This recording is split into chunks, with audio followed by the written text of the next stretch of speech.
The story begins on a normal summer morning inside one of the cheap apartments where our protagonist, Min Jun, lives. Judging by the looks of it, the guy had a fun night playing video games, as his computer is still on. He's sleeping deeply until the annoying sound of the alarm clock disrupts his peaceful rest. Like most of us, the alarm is extremely irritating, and he forces himself to grab his phone and turn it off. Since he has school to attend, he gets out of bed still half asleep. When he walks into the kitchen, he finds a note from his mother on the fridge, saying that he'll have to manage on his own today, because she's already gone to work. After putting on his school uniform, he leaves the dimly lit apartment. As he walks through the rundown neighborhood where he lives, he can't help but glance at the luxurious high-rise in front of him. It seems like he envies the teenagers who live there, while he rots in the slums, trapped in a miserable life. Still, complaining won't solve his problems, so he heads towards school. The school in question is Sangin High School. Apparently, life at school isn't much easier for Min Jun either. Of course, there are the classic bullies who pick on him for no reason, enjoying themselves while doing so. Min Jun is left suffering on the floor. Leading this group is Park Song Bin, 18 years old, from class 3 of the second year. As Song Bin keeps mocking Min Jun, a voice cuts through the air, making everyone freeze. It's a girl, followed by her loyal group of followers. She's clearly unimpressed with Song Bun's childish behavior. He's always picking on weaker students,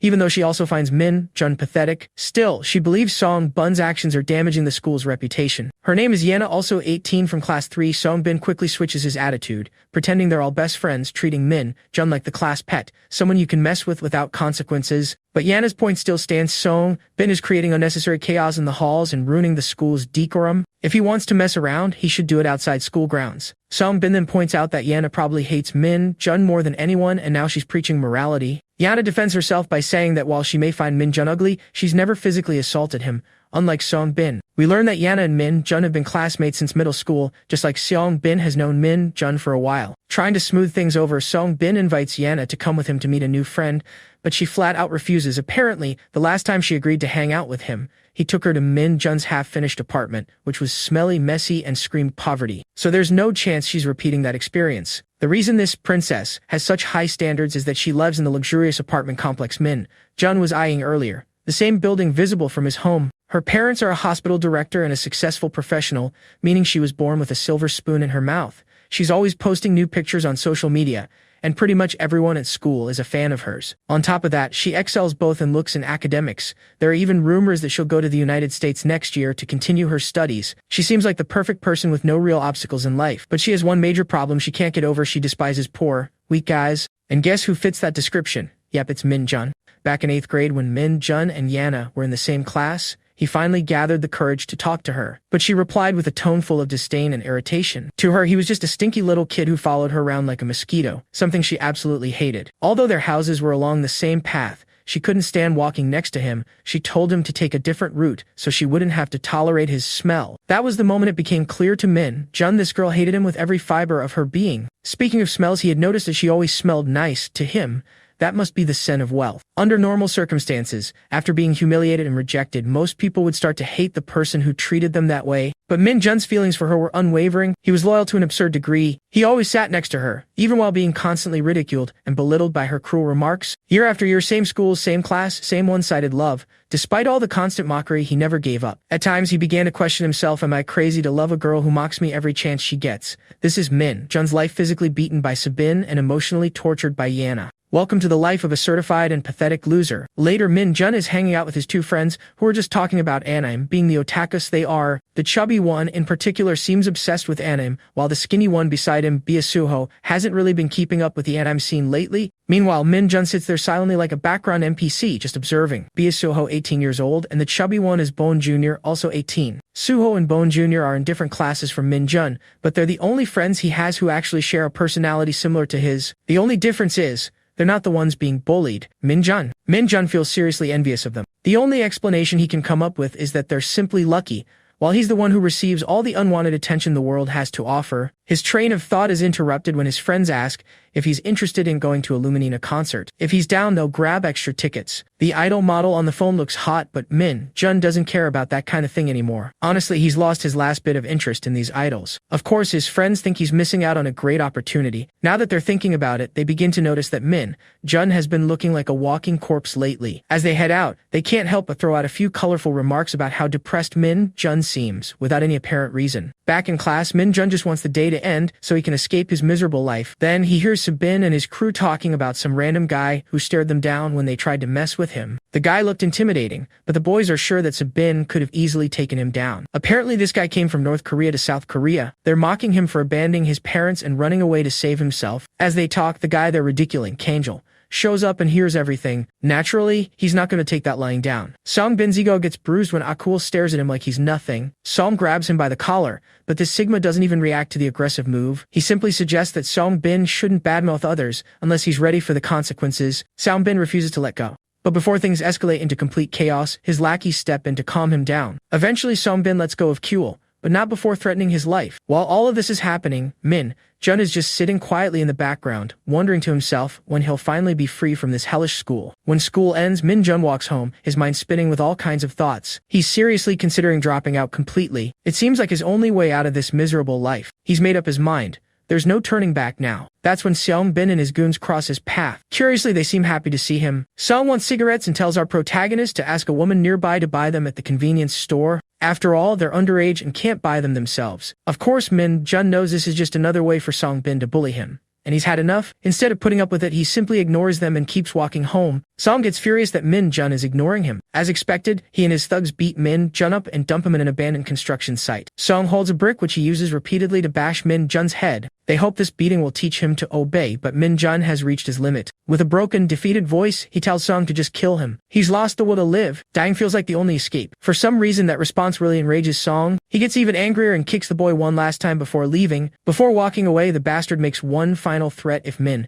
Jun ever tries to kill himself and mentions them in his suicide note, he promises to find his mother and kill her on the spot. With that, they leave Min Jun broken and battered at the construction site. Dawn begins to rise on the horizon as Min Jun makes his way home after everything. The only thought in his mind is that he wishes the world would just end by tomorrow, but he knows that won't happen. So his best option is to go to the top of that luxury apartment complex he's always stared at and jump. It'll all be over in minutes. With that plan in mind, he starts heading toward the building, ready to end it all. That's when he runs into Yana, the girl who despises him the most. She gets irritated just by his presence and demands to know why he's wandering around there if it's not his home. Seeing how badly he's injured, she's certain he's not there to deliver anything. On the contrary, he looks like he's planning some kind of robbery. Of course, she then remembers how pathetic he really is. Well, that's exactly why he came, to end it all, once and for all. On the other hand, the girl starts to question his bruised face, wondering if someone beat him up. She's genuinely annoyed that he never fights back and always takes the blows like the damn dog he is. She goes on a long rant for a while, and eventually, the guy just turns and walks away from the building. That spoiled brat keeps complaining about how he's ignoring her,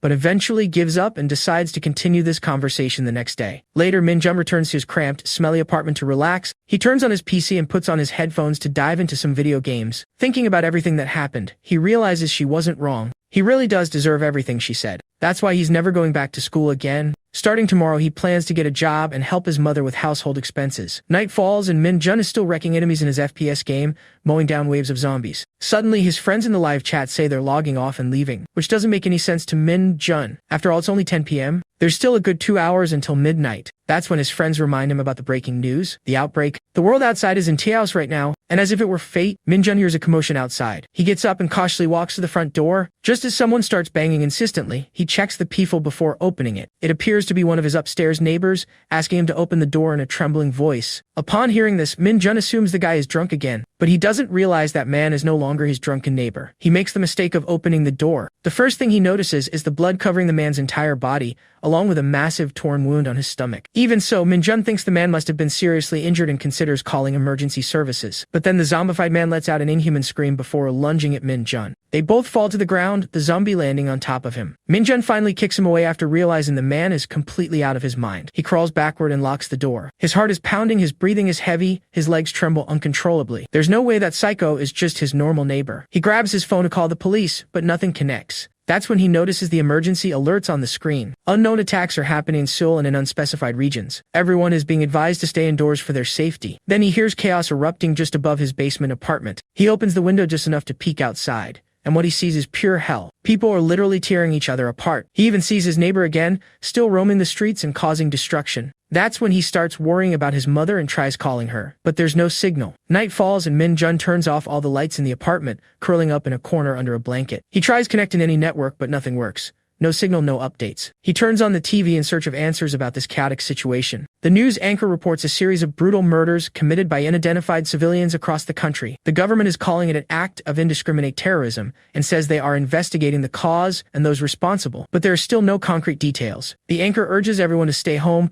lock doors and windows, and avoid any contact with the outside world. The next update reveals that Busan has also fallen. Similar violent incidents are being reported not only in Seoul, Busan, and Incheon, but also in smaller cities. Police and military forces are being mobilized, but the situation already seems out of control. Min-jun feels utterly hopeless, overwhelmed by terrifying news after terrifying news. He's so shocked it feels like a nightmare he can't wake up from. From what he's heard, it seems like the world's been taken over by zombies, but that only happens in games and movies. It's too ridiculous to be real. And yet everything he's seen so far confirms it. He wants answers, and staying locked in this dim apartment isn't going to help. He decides to go out and secure the building's front door as firmly as possible. Before opening it, he peeks through the peephole to make sure no zombies are lurking. With the path clear, he carefully opens the door and steps outside. As he climbs the stairs to the ground floor, an eerie silence surrounds him. When he reaches the main entrance of the building, he peeks outside and spots a zombie wandering the street. He immediately shuts the door and locks all the bolts. His next goal is to check if there are any survivors on the upper floors, but with the deadly silence, it seems like no one's there. For now, he decides it's not worth the risk. He'll wait until morning. He's convinced that the police or military will eventually show up to rescue them. He turns the TV back on, hoping for updates. But before anything important appears, the transmission cuts off. With no other choice, he lies down and tries to sleep, but with all this madness happening, he can't fall asleep. More than anything, there's a disturbing feeling inside him. Just yesterday, he wanted to end his own life because the world was too cruel. He even wished the whole world would burn. And now, it seems like his wish has come true. But that doesn't mean life got any easier. In fact, now he's just fighting to survive. It doesn't take much reflection to realize that nothing's really changed. It was already hell before, and it's still hell now. So all these zombies and the end of the world don't really scare him, because honestly, he was already as miserable as a person could be.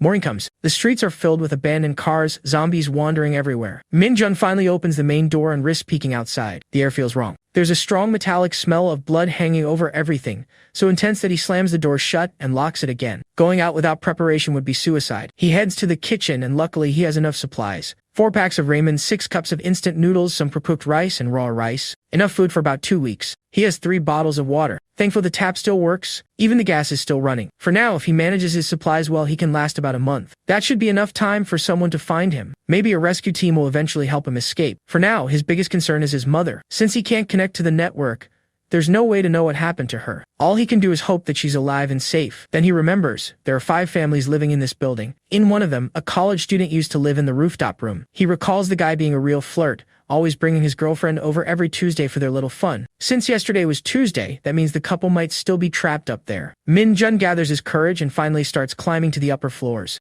On the way, he checks each apartment, but there doesn't seem to be anyone around. The only place left is the room on the rooftop. As he climbs the stairs, he hopes to find the couple alive and well. Strangely, the rooftop door is wide open. When he gets there, he notices the college student's room is also open. Naturally, he steps inside, but what he sees is something he wishes he hadn't. On the other side of the room, the girl is already dead, while the college student has turned into one of those flesh-hungry zombies. Fortunately, Min-jun's eyes don't focus on the body, as it's in his blind spot. The only thing he sees in front of him is an absurd amount of blood. Enough to make him hesitate, he quickly abandons the idea of exploring the apartment. As he tries to retreat silently, he accidentally knocks over a flower pot, drawing the zombie's attention. Upon hearing the angry growls, Min-jun takes off like a cheetah, but his clumsy steps make him stumble. The zombie rushes out of the room and leaps at him immediately. Cleverly, he uses the zombie's momentum against it. He simply ducks, lets the zombie fly over him, and shoves the bastard, sending it falling off the rooftop. The scene leaves him breathless for a moment. He falls to his knees, nearly drained of strength. Without thinking twice, he runs back downstairs, locks the door behind him, and barricades himself again inside the apartment. He still hasn't processed that life, or death encounter with the monster. He can't yet accept that the university student from the rooftop, in whom he had placed his hopes, is now a mindless undead. And the most devastating part is that he literally pushed him off the top floor, causing his death. Even so, he tries to convince himself it wasn't his fault. What he did was just self-defense. The student attacked him first. Another night falls, and just like the one before, Min-jun is forced to spend it in that dark basement apartment. He sits in silence, the weight of guilt over the student's death gnawing at him from the inside. He gets up and goes out to the street, hoping to see the student again. In front of him stands a zombie. When it turns to face him, Min-jun notices the student's broken neck hanging over his right shoulder. Seeing this, he feels both relief and fear. Relief that his classmate is alive, but fear because the boy in front of him is no longer human. He mentally apologizes and closes the door behind him. That encounter teaches him that those people are nothing more than zombies now. The next day arrives, marking the third day since the apocalypse began. He prepares a meal using the rice cooker. In fact, he's trying to use the foods that require cooking first, since he plans to rely on them while the gas lasts. Afterward, he can turn to packaged goods. There's a persistent thought in his mind. He can't afford to waste time waiting for help. If the food runs out before then, he'll be doomed. On one hand, he's relieved the entire building is now zombie-free. It was only the rooftop student, and he's already gone. To draw the attention of rescue teams or other survivors, he considers lighting a fire on the rooftop. He's also thinking about leaving the building soon. He had already given up on life a few days ago, so even if he dies out there, it doesn't matter anymore. Besides, he's already survived 2 life or death encounters, which only gave him more confidence to fight these monsters. If things get intense, those zombie creatures don't scare him anymore. Suddenly, his phone rings. Miraculously, it's his mom. He doesn't waste a second before answering. His worried mother asks how he is. He quickly reassures her, saying he's home alone for now, and asks where she is. She reveals that she found the army during the evacuation the day before yesterday and is now in a shelter in Segun. She tells him not to worry and suggests he stay home, promising to ask the rescue team to come get him. With just that brief conversation, the call drops again. Even so, Minjun is happy to hear his mother's voice, a clear sign that she's alive. Out of nowhere, he starts receiving messages. They're from his 2 otaku friends. If they're sending texts, it means they're still alive in their homes. It seems those guys are so comfortable where they are that they're still cracking jokes in the middle of all this chaos.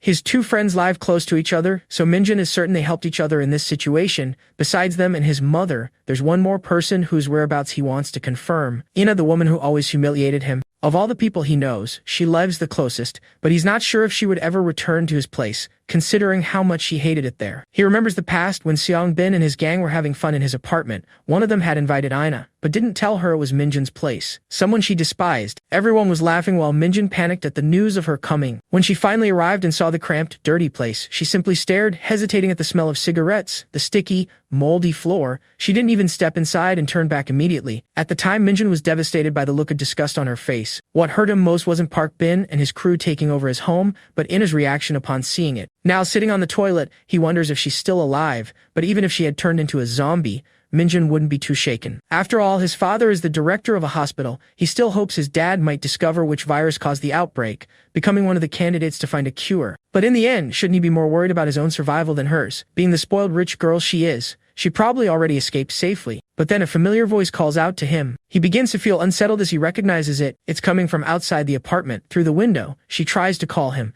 attempting to stay quiet. Even so, her voice ends up attracting zombies which start running in her direction. Desperate, she screams for him to open the door. Finally, Minjun opens it, pulls her inside, and locks it again. The woman is so terrified she's literally sweating. No matter how deeply she tries to breathe, nothing calms her down. Suddenly, Yena wakes up startled, asking if Minjun is okay and why he is there. With strength, the girl grabs the boy's shirt, still somewhat dazed. Right after, she buries her face in his chest, looking very shaken while Minjun remains confused. Her hand keeps tightly gripping the boy's clothes as if seeking safety. Minjun shows surprise, not fully understanding the girl's sudden reaction. Completely confused, he wonders what the hell happened for her to act like that. In a wider view of the room, we see the 2 on the floor with the girl still clinging to him. Worried, Minjun asks again if Henrietta is feeling okay. Gradually, she lets go of his shirt, seeming to regain her composure. Raising her face, Yena thanks Jung Minjun for the help he gave her. Honestly, she admits that if it weren't for him, she might have met a tragic end. The boy gets a bit awkward but relieved, saying that now she is safe, so it's all right. With a serious look, Yena observes the surroundings. Turning to Minjun, she asks if now it's just the 2 of them in the house. He explains that his mother left for work 3 days ago and hasn't returned, but he managed to contact her and she is safe with the military. Yena replies that she understands and is glad to know that he didn't sleep either. The boy takes the opportunity to ask about Han Yena's parents and how they are doing. The girl hesitates a bit before mentioning something about her mother, but she deflects, saying that both are fine and asks for water since she hasn't drunk anything in days. We see a wall clock showing nearly 3 in the morning at that moment. Minjun grabs some water bottles he had saved for her. Thirsty, the girl starts drinking the water desperately without stopping for a second. The boy is shocked, wondering how much water she can drink at once. He remembers they need to ration because if the water gets cut off, it'll be a big problem. But Minjun reflects that she probably risked her own life to get here. A bit awkwardly, he asks if she came straight from her house to his. Still confused, the young man asks why she chose his apartment in particular. Her answer is shocking. Yena reveals she had been hiding outside all this time. She starts to explain that it all began 3 days earlier, the day they bumped into each other. That day something happened. That's why she went back home to change and went out again. The girl begins to tell her story, recalling the screams heard on the street. Suddenly, everything started happening out of nowhere. People were running in despair. Running without thinking, Yen ended up hiding on the staircase of a nearby mall. She waited for a rescue that never came. Minjun asks, shocked, if she was alone there. Fortunately, Yena found a single unlocked door near the staircase where she was hiding. That door led to a small meeting room. With no other option, she hid there. Luckily, there was a water bottle inside. Yena survived on just that. But on the third day, thirst and hunger reached their limit. Yena decided to leave and run home. Upon leaving, the girl saw the street full of fallen people and others walking strangely. With an anguished face, the girl wonders why that path had to be like that. With little choice, she supposes she'll have to go through that narrow and dirty alley. That's how she ended up stealthily reaching Minjun's neighborhood, recognizing the area. To return to her apartment, Yena would have to pass through that chaotic side of the city. With no better option at that moment, the girl had to take that route anyway. Yena realizes she's getting close to Minjun's house. She somewhat remembers the way. Yena wonders if Minjun is still at home since he went there 3 days ago. The girl says she dodged the strange people until she got near his house. Relieved, Yena sits while Minjun praises her courage for going out. Sighing, the girl admits it was a relief to find him at home. With messy hair and sweating a lot, she asks if there's still water in the house. It's noticeable that her clothes are quite damp from the sweat.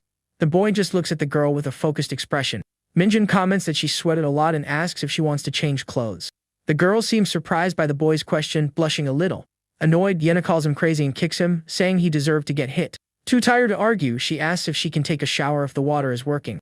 A bit awkwardly, the boy just agrees and tells her to go ahead. She thanks him, and Minjun sits pensively, wondering what all of this was. Soon after, we see the bathroom door being closed by the girl. Alone in the living room, the boy remains seated looking toward the bathroom. Minjun reflects on his plans. He wanted to leave, but now he can't leave Yena alone. Food is another problem. He only has supplies for one person for a month. Now time is cut in half. The boy feels the whole situation is completely hopeless for the two of them. Still processing, he finds it unbelievable that Han Yena is now showering in his house. A memory comes to mind. At school, Minjun always walked alone through the empty hallways. Back then, whenever he tried to approach, the girl would simply ignore him blatantly. The girl wouldn't even look in his direction and treated him like he was some kind of insect. Back to the present, Yena comes out of the bathroom wearing lighter clothes, surprising the boy. The girl asks to borrow some clothes from Minjun. She needs to wash hers urgently now. Nervously, the boy starts looking for something for her to wear while Yena just asks for anything. Minjun hands her a gray t-shirt. He seems a bit embarrassed by the situation. Yena complains about the musty smell of the shirt and asks if there's another one. Minjun is left awkward. The girl smells the t-shirt again. She seems to dislike the unpleasant odor very much. Despite the strong smell, Yena decides to wear the t-shirt anyway until her clothes dry. She suggests using a spray. Minjun defends himself, but Yena blames the place in her sensitivity to odors. Yena calls out to Jung Minjun, who responds a bit surprised. The table shows remains of their meal. The girl then asks what they will do now. She believes all that's left is to stay there and wait for rescue. Minjun confesses that before she arrived, he was thinking about moving to another place the next day. Yena is shocked by the idea. She asks if he's gone crazy and why risk leaving when there's food there. She emphasizes that she barely survived to get there. That's why she refuses to go out again. Minjun tries to calm her down, explaining it was just a thought before she showed up, not a current plan. The boy seems to accept the situation now that she's present. He concludes they'll have to hold on and wait for help. Worried, Yena raises an important issue about what they'll do if the food eventually runs out. Sitting face to face in the room, the girl insists on the question about their future without supplies. Minjun considers that the only way to last longer would be to look for supplies in other houses or upstairs. He admits he's not sure about the safety outside, noting that the screams from other buildings have recently decreased. Yena's expression turns to shock. Minjun concludes that if the food runs out completely, they'll have to go out. Getting up quickly, Yena vehemently denies the possibility of leaving. Minjun reminds her she couldn't stay where she was either, reinforcing that going out will be necessary if food ends. She prefers to postpone that worry, saying they should think about it only when the time comes. Agitated, Yena argues that he hasn't even been outside to know what it's really like. Yena confirms his thought and says those people are like zombies from what she's seen. Sitting down, Minjun replies that they still need to learn more, but from what he saw through the window, if you get bitten, you turn into one of them. With a distant look, the boy confesses that honestly, he doesn't even care if he gets infected. Surprised, Yena says that it doesn't matter since he has nothing to lose anyway. Minjun then deduces that the key is simply to avoid contact and remembers she managed to get there. The boy adds that she herself said she was only seen when she was almost at his house. He explains that not all the infected attack the same, some just walk and others seem collapsed depending on their injuries. Moreover, Minjun observes that their running speed is actually slower than that of a normal person running. Therefore, the boy concludes that the two of them can completely avoid the infected while Yena seems to reflect on this. Trying to lighten the situation, he asks if Yena ever played tag when she was a child, leaving the girl confused. Smiling a little, Minjin suggests thinking of it as a game of tag, maybe dodging them could even feel a little exciting. Yena doesn't like the comparison to tag, thinking the idea is crazy. She says she's being serious about the fear she feels. Either way, the girl says she's going to sleep now. She asks if Minjin can get her some blankets. The young girl mentions she hasn't had a decent night's sleep in days. That's why she's really starting to feel sleepy now. Surprising Minjin, Yena asks if he's gone crazy for trying to sleep next to her. Pointing to a corner, the girl tells him to sleep far away from her right there. The boy gets a bit awkward. He reminds her that the house isn't sleeping in front of the bathroom is a bit much. With a sigh, Yena finally seems to understand his point of view and gives in a little. Changing his mind, Minjin now says he'll sleep in the bad spot and she can have the comfortable one, leaving Yena surprised. The boy deflects by saying he'll just sleep on the stairs, but Yena insists he should just sleep there comfortably. A small argument begins over who gets the more comfortable place. Minjin even jokes about sleeping in the kitchen. However, he backs off quickly when he realizes Yena took the kitchen idea seriously. In the end, Minjin ends up lying improvised on the floor near the house door. Resigned, the boy thinks that's how he ends up losing and sleeping alone. At least he's still inside the house. Even so, he mentally thanks Yena for not being alone anymore, even though he thinks she talks a lot. The door remains blocked with several boxes and lots of adhesive tape to ensure safety. A single lit candle illuminates a bit of the dark and tense living room. On the more comfortable bed, Yena remains awake, looking at the ceiling with a worried expression. Breaking the silence, the girl calls out to Jung Minjin, who is also awake in his corner. Minjin hears Yena calling him still awake. He looks surprised. Looking toward the bedroom door, Yena invites him to come in and sleep there. The girl confesses that being alone is scary for her. Meanwhile, the single candle continues burning slowly in the dark. Even in the comfortable bed, Yena cannot relax. Her mind is full. Her face clearly shows the concern that prevents her from sleeping. Her voice echoes in the silence, calling his name, Jung Minjin. The boy remains thoughtful, processing her request. She insists he just come into the room and sleep there. Yena emphasizes that she doesn't want to be alone because she's very afraid. The front door remains heavily blocked by boxes and tape. Accepting the invitation, Minjin is now sitting against the bedroom wall. Yena comments on a scary sound she has heard many times while hiding. With her back turned, she softly murmurs that she misses her mother. Sitting on the floor, Minjin listens to the girl's silent vent. Minjin responds that he can't sleep either. His eyes show a certain concern. Yena confesses that the constant noise from outside keeps her from relaxing and falling asleep properly. She describes the horrible sounds coming from neighboring buildings. This only increases the fear she feels. Despite the fears, the night goes on and Yena finally manages to fall into a deep sleep. The sun rises and Minjin watches the girl sleep. He wonders how long she'll stay out cold. The boy finds it ironic that she's sleeping so well, since she previously said she was too scared to close her eyes. We see the clock on the wall showing 9:05 in the morning. The day has already begun for Minjin. Slowly, Yena wakes up. She sits on the makeshift bed, still a bit drowsy. The girl notices Minjin getting ready near the door. Her expression is full of questions. Confused, she asks where he's going while watching him finish putting on a jacket. Jung Minjin calmly explains that he intends to go back to the rooftop to check the situation. Worried, Yena scolds him. She reminds him that he didn't know if there were still infected people up there. The boy says he'll be fine and will just avoid trouble. He even asks if she wants to come along. Calling him crazy, Yena immediately refuses. Minjin then decides to go alone and tells her to wait. Determined, the boy starts climbing the stairs. He goes alone toward the rooftop of the building. Turning quickly, Minjin becomes alert at Yena's sudden call in the middle of the night. Looking at the door, he notices a crack that's appeared in the reinforced glass with concern. The boy thinks it won't last long. After all, glass is still glass even when reinforced. Worried about safety, Minjin begins climbing the stairs to check the floor above. Along the way, a strange odor catches the young man's attention. Something smells bad up there. Yena follows closely behind and comments that she has a terrible feeling about it. Minjin's expression becomes serious. He also feels something bad might have happened. They reach the rooftop access, a place that used to feel so calm during the day. Peeking through the door, the boy freezes upon seeing a disturbing scene in the small room. Shocked by the image, a drop of cold sweat runs down Minjin's frightened face. Lying on the floor is the rooftop neighbor's girlfriend. She seems to have not made it.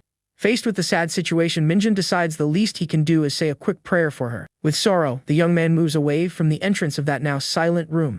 Yena asks if there's anyone in there. He confirms but explains that the person has already passed away. To spare the girl the sight, Minjin thinks it's best she doesn't go into that room. Somewhat hesitant, the girl begins to say something to the boy. On the rooftop, Yena suggests making smoke signals to call for rescue, but Minjin finds the idea complicated due to the lack of timing with a helicopter. The young girl then shouts looking for survivors. Minjin immediately scolds her for the risk of attracting monsters nearby. And so Yena and Jung Minjin had to keep surviving alone in that place. She then asks what his MBTI is. The boy replies that he's never taken the test, which surprises Yena and prompts her to tease him about not having social media or followers. Curious, she asks what brings him joy in life or if he has any hobbies. Minjin replies that he likes playing video games. Yena laughs when she finds out he plays a zombie game, considering the irony of their current situation in a real apocalypse. Talkative, the girl assumes he's introverted and she's extroverted. She then asks if he prefers to plan or be spontaneous. She then wants to know what Minjin thinks her MBTI is. He thinks about how she never noticed him before, but now only has him to talk to. The boy keeps pondering this whole unexpected situation. He reflects that he ended up alone with the girl he liked, while she chatters and swings her leg near him nonstop. In the past, Minjin thinks that just imagining a conversation like this with Yena would have made him extremely happy. Even with the world destroyed and death close by, he questions whether having these feelings still makes any sense now. Annoyed at being ignored, Yena calls him a crazy loser for spacing out right in front of her. Meanwhile, the front door remains heavily blocked with boxes and duct tape to ensure their safety. A few days pass and Yena is lying on the floor peacefully reading a book. Suddenly, she calls out for Jung Minjin, asking if he's finished washing the laundry. The girl also complains that she's hungry while Minjin hand washes the clothes and grumbles. Annoyed, the boy thinks he might just leave her behind and run away alone someday. He wonders if he's become her servant, because Yena should be washing her own clothes. Without electricity, he has to wash everything manually by candlelight, but the water still works. However, their emergency food supply is becoming dangerously low. Minjin tells Han Yena that he's heading out. She asks him not to take long and be back in 30 minutes. She seriously threatens that if he makes her wait again, he'll be in trouble, and Minjin reluctantly agrees. The boy approaches the reinforced glass door that has some cracks and marks. Carefully, he opens a gap and peeks outside before stepping out to check things. Minjin explains that he patrols the neighborhood once a day using only safe routes. After observing and studying the infected for several days, he's learned a few things. He discovered that they behave similarly to zombies, attacking only the living. With poor vision, they don't notice you from 50 to 100 meters away, but it varies between them. Replying to Minjin, Yena explains that they are very sensitive to sound. That's why it's crucial to stay quiet. Also, during the day, the number of infected is 2 or 3 times lower than at night. She goes on to say that they seem to move into shadows during the day. Maybe they don't like sunlight. Because of that, Yena emphasizes that he must never go out at night under any circumstances. However, Minjin notices something familiar about the infected's traits as he observes them. The boy remembers an online game he used to play a lot before all this happened. Maybe it's just his imagination, but the monster's behavior seems very similar to the game.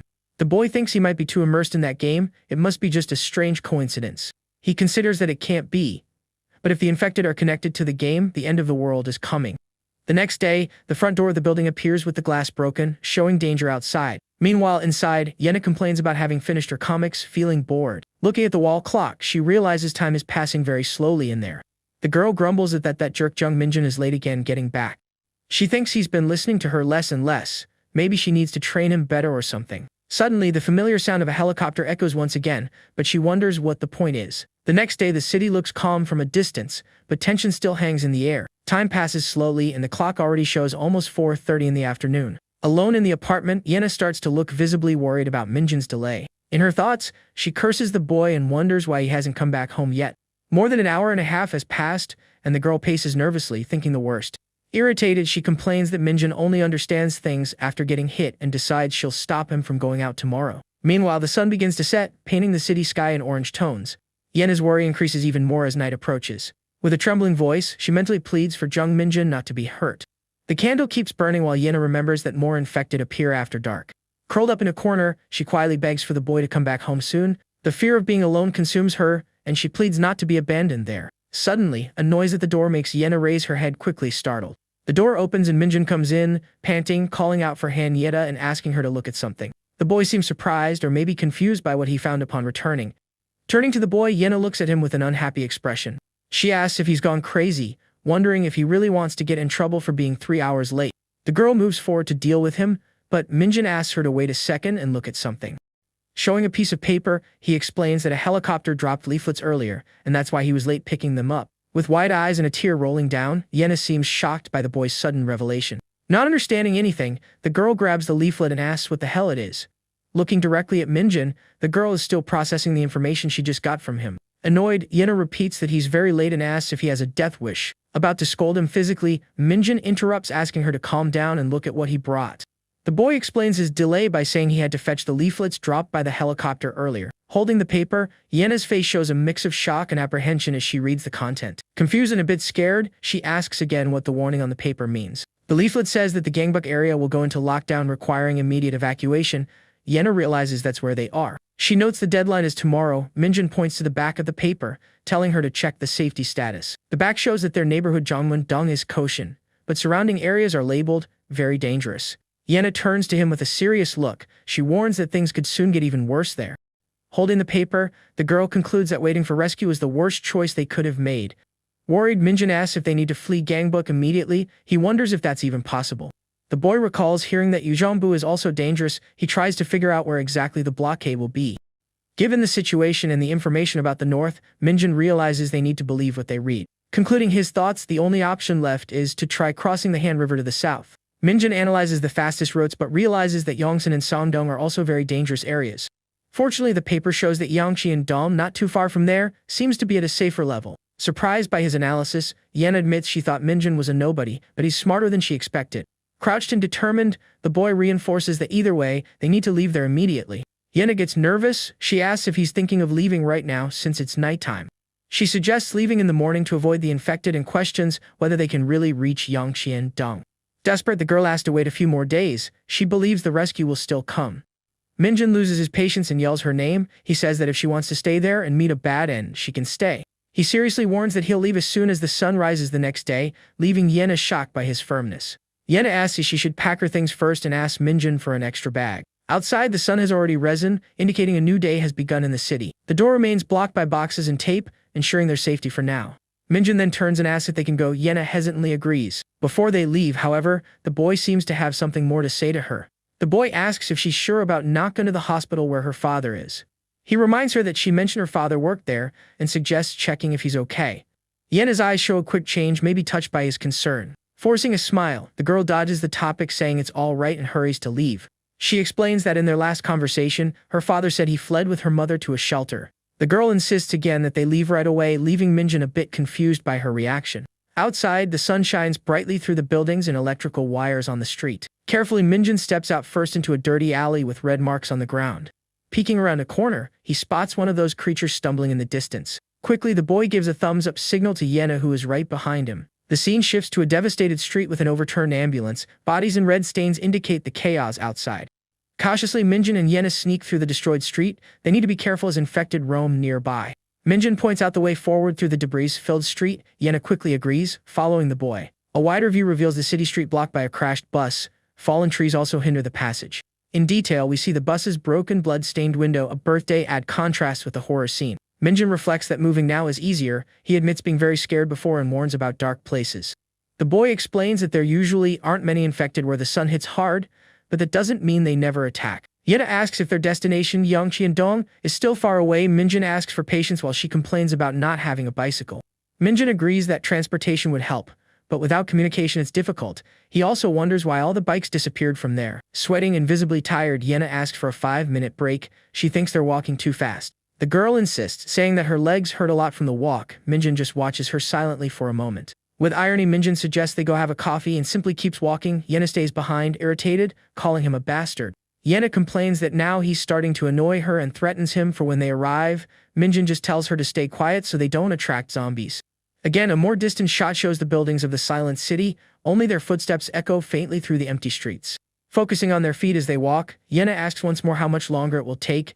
Minjin confirms they still have a long way to walk. Walking through the blocked street, Yena asks if they're almost at their destination. Minjin replies not yet and asks her to hang on a little longer.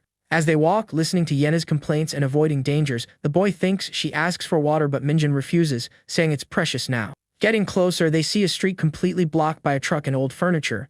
Do not enter, signs are visible. The two youths stop at the sight of the huge makeshift barrier that blocks the way. Minjin comments on the size of the barricade made there. The boy identifies the area as Yangqi and Dong and believes the blockade suggests it's a safer place. Yena expresses relief at the news.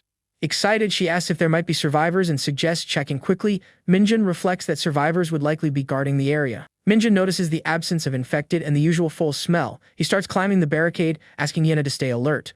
Already on the other side, Yena calls Minjin, pointing to a spot. She suggests they rest there as she's very tired from walking, but he refuses. Annoyed by his refusal and comment, the girl asks what he meant by exaggerating. Watching Minjin already distant after jumping over the barricade, Yena stands still, looking quite upset by his attitude. Moments later, the two stare at each other from opposite sides of the barricade, near some empty bottles on the ground. With tears in her eyes, Yena seems shaken, recalling that they're back in a situation similar to Chapter 0. Minjin looks at her with a serious expression, perhaps processing what she said or the situation itself. Lowering her head, the girl apologizes to him for her behavior or complaints. Surprised by the sudden apology, Minjin doesn't understand the reason behind it. Yena, with teary eyes, apologizes again. Her voice carries the weight of the fear she feels at that moment. Terrified, the girl points behind her, screaming. Minjin turns his face with an expression of pure panic. A horde of blood-covered creatures runs toward them. Their guttural screams echo through the deserted street. Without thinking twice, Jung Minjin grabs Han Yena's wrist firmly so they don't get separated.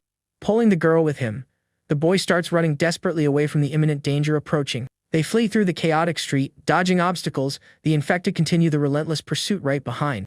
Yena screams in shock as she runs. She can't believe the supposedly safe neighborhood is so infested.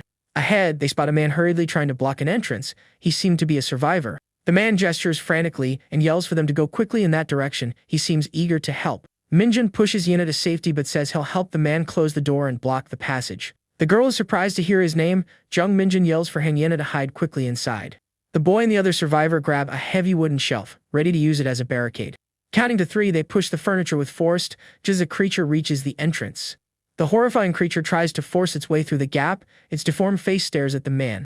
Seeing the scene up close, Minjin screams, desperately for the creature to back away from the man immediately. An infected roars fiercely, thrashing violently on the ground. The improvised barricade gives way, and someone screams desperately for everyone to run away.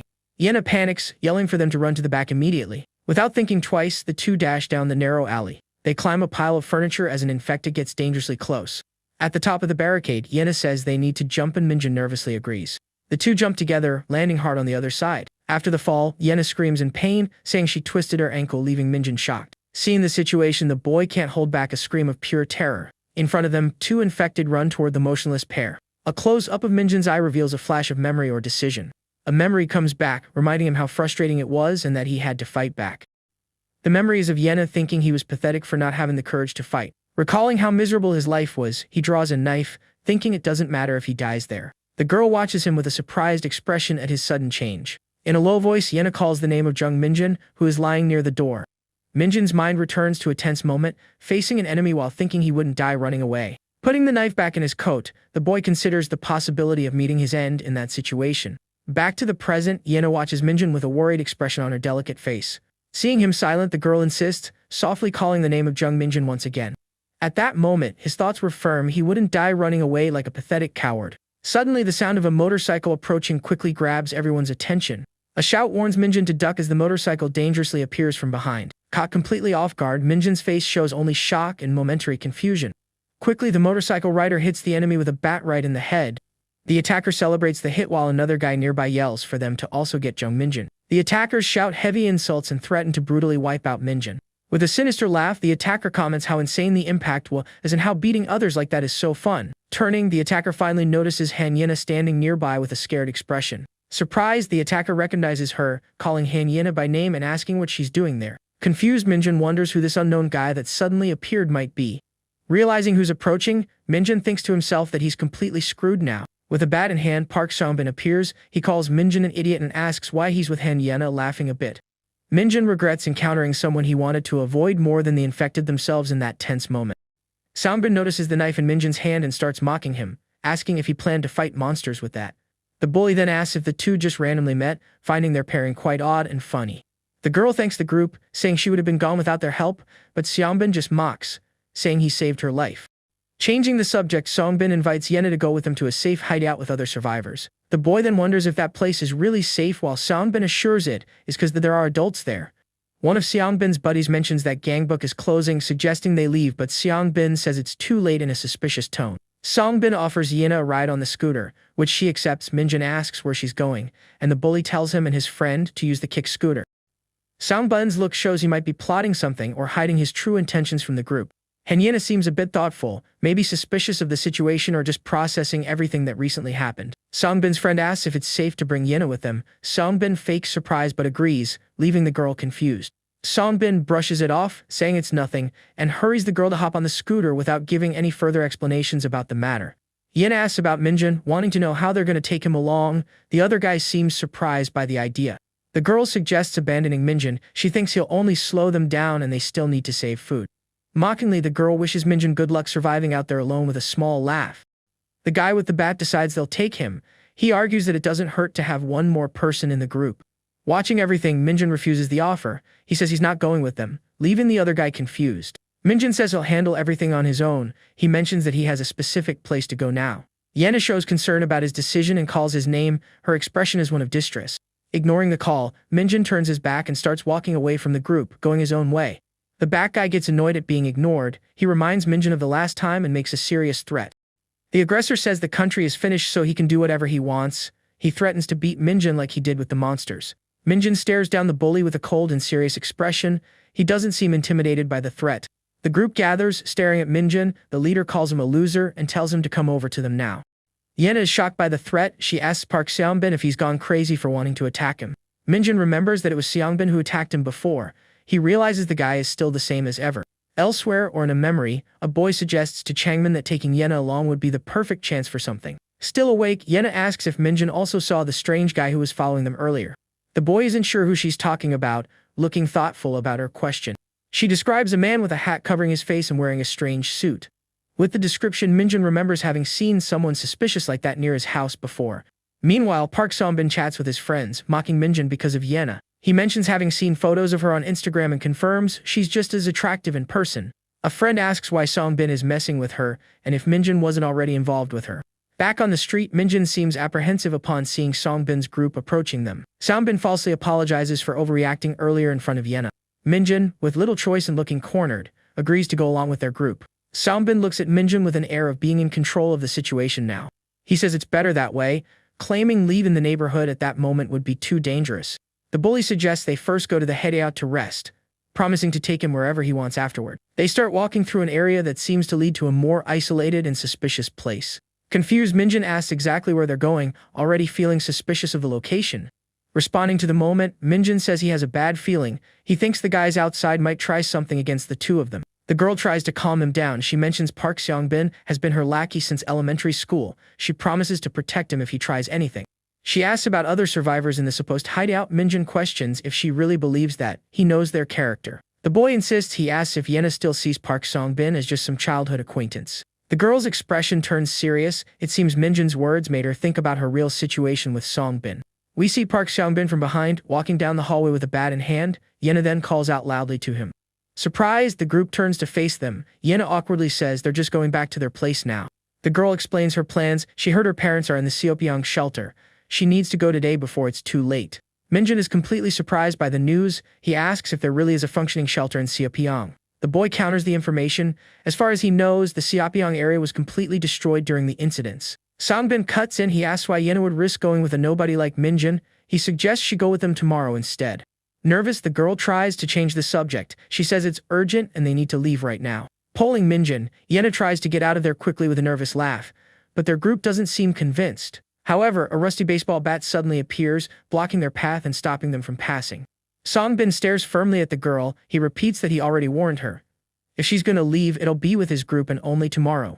Minjin asks if something is going on between the two of them and what suddenly got into them. Frightened by the sudden question, Yena only mutters Park Seongbin's name. Clenching her fist, the girl says she'll go with him and asks if Minjin is being serious. With an expression like he already expected this, Minjin thinks he figured this would happen. Agreeing, the boy suggests they just go along with Seongbin to talk. Yena seems apprehensive. She comments that the sun will set soon anyway. Soon after, the three leave the house and walk down an alley with Seongbin in front holding a bat. Reaching the destination, Seongbin stops and looks at a building under construction ahead. Minjin confirms it's the right place and notices barricades on both sides to keep the infected out. Analyzing the makeshift structure, he thinks it looks hastily assembled despite the effort. Next to him, Yena remains nervous looking at the building while a drop of sweat runs down her face. Noticing her nervousness, Minjin gently holds the girl's wrist to calm her. Looking at her, the boy tells Yena not to worry about the situation. He then promises he won't leave her side, no matter what happens there. A little calmer from his words, Yena still seems tense about what's to come. Unexpectedly, Yena lets out a loud scream. The girl confesses she got really scared. Horrified, Yena sees the infected outside. She asks if the place is safe and demands Minjin do something. Getting closer, another guy tells Yena to relax. He assures her the infected won't be able to break in. The girl, however, doesn't calm down. She thinks the barricade looks like it's going to collapse at any moment. Looking from above, the group realizes the gravity of the situation. They're completely surrounded by infected below. One of the guys complains about the improvised shelter, then he tells everyone to climb a nearby ladder. Minjin realizes the idea is to go up to the second floor. He thinks if they pull up the ladder, the infected can't climb. Wasting no time, Minjin starts climbing the makeshift ladder. Soon after Minjun reaches the upper floor, he's followed by Yena and the guy who alerts Ha-young about them. The trio enters a new makeshift room on the upper floor. 2 more people are there, including a big guy sitting. The large seated man notices their arrival. He loudly asks what's going on, mentioning the new guests. The boy explains they're from the same school and class. He asks the man if he's heard of Han Yena, surprising him. Excited, the man introduces himself as Lee Bonju. He says he really wanted to meet Yena and even followed her on social media. The boy mentions he had told Yena about Bonju before. The girl, however, doesn't remember and finds him pretty weird. Bonju assures him the place is totally safe and tells them to relax. Yena hesitantly mentions rumors about Gangbook being sealed off. Minjun replies that he's also still awake and asks if something happened to her. Yena stays silent for a moment before asking if Minjun has ever killed someone before. Surprised by the sudden question, the boy quickly denies it. He's never taken anyone's life. The girl explains that she can't stop thinking about the men she encountered earlier. Minjun listens attentively as Yena recalls the scary incident she experienced. She confesses that one of them grabbed her and how she felt completely powerless in the situation. Seeing how shaken she is, Minjun tries to comfort her, saying it's over now. Yena mentions it was all Park Seongbin's fault. She feels betrayed by him. A hand grabs Yena's arm tightly, pulling her away from there. Turning around, Yena asks to talk for a bit with Park Seongbin, who ignores her. Impatient, Seongbin asks what she wants. Yena asks him to stop and let her leave. The girl says she honestly didn't know it would be like this and hates that kind of environment. She says she can't stay and doesn't believe the story about the blocked bridge. Yena says she's going back to where she was going before and turns to leave. When Yena calls for Minjun to leave with her, Seongbin grabs her arm, stopping her. Suddenly, a bully glares at Yena and aggressively asks if she thinks she can just leave. He continues saying the world doesn't work how she wants while the girl looks at him, scared. Forcefully, the man grabs Yena's arm, preventing her from leaving. Minjun then steps in, trying to pry the man's hand off and asking him to let the girl go. The big guy looks at Jung Minjun, surprised by the sudden boldness of the boy with glasses. Annoyed, the man asks if Minjun has finally lost it for meddling where he wasn't called. With a frightened look, Yena stammers while being held by the arm. But soon, someone else grabs the arm of the guy who's holding her. Trying to intervene, Minjun asks the aggressor to let go of her arm. Surprised by the interference, Seongbin just lets out a mocking laugh. Staring at the boy with glasses, Seongbin accuses him of losing his mind. Somewhere else, we see some survivors observing a pile of rubble. Provoking the boy, Seongbin asks if he's going to use the knife from earlier. Yena screams for him to stop. Continuing the provocations, he calls him a coward and challenges him. Suddenly, 2 others arrive and Minjun wonders what's going on. Yena complains about the dirty place, but the big guy says they'll sleep in the tent. Additionally, the chubby guy reveals that Minjun is carrying a kitchen knife. Shocked by this, calling the boy 4 eyes, Bonji demands that he hand over the knife or else. In his thoughts, Minjun knows he can't give up his only weapon, but also can't fight 5 people alone. One of the thugs explains the hierarchy, saying that Bonju is the boss and he's second in command. Bonju then declares that the country is in a state of emergency, and without leadership the place becomes hell, giving 2 warnings before eliminating someone. Uncomfortably, the chubby guy pats Yena on the shoulder, telling her to go rest. Questioning if she cursed, Yena quickly denies it, explaining that she just got scared because of the recent panic days. Showing off his luxury camping tent, he invites her again to rest inside. Realizing the guy is nuts, Yena quickly thinks of a way to buy time and calls him Oppa. Stammering a bit, the girl says she's hungry and asks if she can eat something, surprising Bonju. Excited by the idea, Bonju says they got a lot of pork belly. Minjun suggests a party and everyone celebrates. Seeing the situation, Minjun thinks to himself that this is the worst-case scenario. This place has no police, it's basically a lawless zone with 0 safety. A bit awkwardly, Bonju apologizes to Yena and calls her cute. Especially for Han Yena, these thugs are as dangerous as the infected. Minjun realizes she's in danger. Worried about the girl, he thinks he needs to find a way to get her out of there immediately. He considers luring the infected to cause panic, but gives up thinking of the other survivors. Minjun also isn't sure if the 3 older survivors are trustworthy. Maybe at night, when everyone's asleep, it'll be time to escape, but he fears they'll do something to Yena before that. Letting out a sigh of frustration, Minjun feels powerless at the moment. Meanwhile, the pork is being prepared on the grill. Bonju sits next to Yena. She complains about the smell, but quickly covers it up by praising the food. The chubby guy tells Minjun to bring some meat to the older men. Looking at the plate, Minjun thinks the portion is very small and stingy. Deciding to help, he takes some of his own food to give them as well. Approaching the 3 men, Minjun looks a bit hesitant. He offers the 2 plates of food, saying it's not much but asks them to accept it. One of the older men thanks the boy for the kindness. Later that night, the starry sky covers the silent city. An improvised fire in a barrel lights up the campsite. Away from the main group, Yena and Minjun sit silently. The chubby guy calls out for Yena, who looks at him with apprehension. He asks why she's alone and invites her to relax with them, but Yena refuses. Saying it's already time to sleep, she says she'll stay there, planning to escape once everyone falls asleep. Annoyed by her coldness, Bonju complains that she's treating him badly. Seongbin watches. Unexpectedly, Seongbin steps in and tells Bonju to stop. Surprised and confused, the chubby guy turns to Seongbin, not understanding. Repeating more firmly, Songbin tells the fat guy to back off from her. Furious with the audacity, Bongyu asks if Songbin has gone crazy. Insulting the boy, Bongyu doesn't understand his behavior. The other thugs are also confused. With a strange smile, Songbin reveals that ever since they got trapped there, he decided he'd eliminate Bongyu first. Discarding the previous hierarchy, Songbin declares himself the new leader of the group. Enraged, Bongyu charges at Songbin with a roar of anger. The quick movement signals the beginning of their fight. Swiftly, Songbin gets the fat guy in a chokehold, telling him to go to hell. One of the other thugs is shocked and yells, asking if Songbin has lost his mind. Before he could do anything, the thug takes a strong blow to the head. Chaos breaks out, someone yells to finish them both, and the other thugs attack with clubs. Horrified by the scene, Yen and Minjin watch the fight. Someone asks if they should stop them. With wide eyes, Minjin realizes this is the opportunity he was waiting for. Turning to the girl, he says now is their chance to escape. In the middle of the confusion, Songbin notices the two making a move. The two start running to flee, but the older men yell to catch them. One of the men manages to grab Yena by the arm, making her scream. Scared, Minjin looks back when he hears her scream. The man holding her now has a knife, telling her to stay quiet if she doesn't want to get hurt. Threatening again, he yells at her not to move or he'll use the knife. In a desperate act, Yena bites the aggressor's arm hard, making him scream in pain. Minjin watches the scene, and the man turns to him in anger. Cursing at the boy, the man charges with the knife to attack him. Surprisingly, Minjin manages to block the attack, grabbing the man's arm. Yena is shocked to see Jung Minjin's unexpected action. The aggressor is also surprised and irritated by the boy's resistance. Asking where a wimp like him gets courage, the man kicks Minjin hard. The impact throws the boy back, who groans in pain. From the blow, the man's knife falls to the ground. A few drops of red broth scatter across the floor. Shocked, Yena covers her mouth, starting to call Minjin's name. Minjin places his hands on his stomach, revealing a wound there. The other men notice Minjin's injury and approach. Calling the boy names, one of them punches Minjin. The men start beating Minjin while Yena screams in despair. Taking advantage of the distraction, Songbin grabs Yena's wrist. With a disturbing smile, Songbin reveals he's been after her since high school. He complains that other girls gave in easily, but not her, asking if she thought she was better for being rich. Comparing himself to her, he boasts about having money, eating well, and having a better body than the others, with nothing to be ashamed of. He then asks why she always acts superior around him, leaving Yena terrified. With a terrifying expression, he says he'll see what core Yena is really like. She screams in horror. The older man, Manager Kim, tries to intervene again, shouting at Seongbin. Annoyed by the interference, Seongbin kicks the older man hard. Manager Kim falls to the ground groaning in pain, while the other two men worry. Staring at the fallen man, Seongbin reminds him of the previous warning about interfering. He declares was the second warning, and now it's time for Kim to go away permanently. Grabbing Manager Kim's clothes, Seongbin lifts him off the ground. With force, he throws the older man far away, who screams during the fall. Yena's eyes widen in pure horror at witnessing the scene. Down below on the first floor, Manager Kim's body lies motionless on the ground. Injured and surrounded by approaching infected, Kim begs for help. The other two men scream furiously at Seongbin, shocked that he threw Kim to the infected. The aggressor orders his partner to deal with the others too. Surprised, the thug asks what he means by that.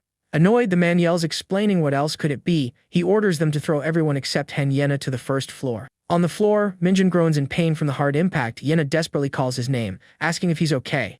As Minjin tells her to run quickly, Yena appears completely terrified. The aggressor then cynically asks her where she thinks she's going. With a sinister smile, the man stares directly at Yena, claiming it's hell out there. He says she'll stay here with him, whether she wants to or not. Lying face down, Minjin screams in complete despair. The boy begs to be let go. Looking at the boy lying on the floor, the aggressor calls him by name. Then, he warns threateningly that now it's his turn to rest. Mocking the boy on the ground, the aggressor calls him a pathetic loser, ironically asking who told him to act tough. He calls out to Yam Tang, ordering him to help throw Minjin down as well. Grabbing the incapacitated boy, the two men prepare to throw him. The aggressor comments that he thought Minjin was light, but he's heavy as hell. Then they begin counting. 1, 2, 3. Surprisingly, at the last moment, Minjin's hand closes tightly, grabbing the shirt of the man holding him. Caught completely off guard by the unexpected resistance, the aggressor freezes. Minjin then firmly declares that the bastard is going down with him. With a strong pull, Minjin manages to unbalance the aggressor, taking him down with him as he yells, "To the abyss." One looming menacingly over Minjin's fallen body, Sung Yan declares that Jung Minjin will now meet his end there too. Sung Yan mocks Minjin, calling him a loser and feigning pity, then shouts for Yam Tang, ordering him to help throw the boy off. Together, Sung Yan and Yam Tang struggle to lift Minjin's body. The aggressor comments that Minjin is heavy, starting the count 1, 2. As he shouts 3, Minjin's hand in a final effort grabs Sung Yan's shirt tightly. The injured boy states they'll go together. Completely surprised by the unexpected resistance, Sung Yan's eyes widen. A sound of pure astonishment escapes his lips. With a determined shout of "to hell," Minjin pulls Sung Yan down with all his might. Both bodies plummet towards the ground floor. From above, Yam Tang watches the scene with a frozen expression, his face showing utter shock at the sudden turn of events. Desperately, he shouts to Sung-bin, asking what happened. Yam Tang reports that Kim Sung-yan fell to the ground floor along with Jung Minjin. On the ground floor, the sound of impact echoes as the two hit the hard ground. Screams and groans of pain cut through the air for a moment. Kim Sung-yan lies on the ground, his face contorted by the excruciating pain of the fall. He clutches his side, visibly injured. Looking down at his own legs, Sung-yan feels terrible agony. The man wonders what's wrong with his limb after the tumble. Nearby, Jung Minjin is also sprawled on the ground, hurt but still conscious. He slowly turns his head towards Sung-yan. Despite his own pain, Minjin extends his arm with difficulty. His hand firmly grips Sung-yan's leg, immobilizing him. Sung-yan looks down, startled to see Minjin holding his leg. Angrily, he asks where the boy thinks he's trying to go. His face tight with rage, Sung-yan curses loudly. He accuses Minjin, claiming his leg is broken because of that act. Suddenly, a new threat emerges. An infected creature approaches, drawn by the noise, while a terrified Sung-yan begs Minjin for help. On the floor above, the two remaining delinquents watch in panic. One asks what they should do, while the other yells to abandon the idiot. Henyina witnesses the entire horrific sequence unfold before her. Her eyes are wide with horror, and a single tear rolls down her cheek. Taking advantage of the attacker's distraction, Yena quickly turns and starts running. She flees for her life, desperate. Song-bin, however, immediately notices the girl's escape. He curses and, without hesitation, begins to pursue her with grim determination. Quickly, Yena climbs onto narrow scaffolding, seeking an escape route in the darkness. With careful steps, the girl moves along the metal platform, trying not to make noise. Suddenly, Song-bin appears and shouts Henyena's name, asking if she's still there. The pursuer grinds his teeth, furious at the girl's audacity in trying to escape him. Crossing a plank, Yena hears the man call her crazy and question where she thinks she's going. She reaches the edge, eyeing the neighboring rooftop as her only hope.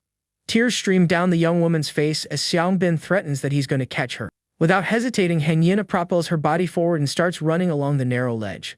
With a brave leap, the girl launches herself across the gap between the buildings.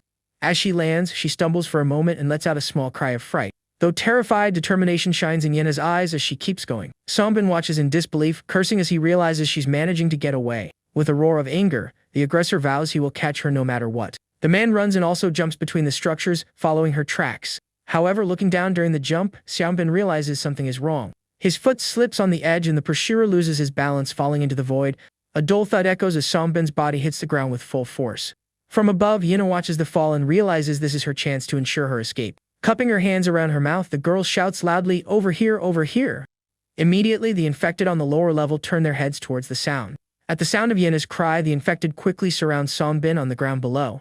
Fallen, the man looks up hatefully, seeing Henyena and screaming her name.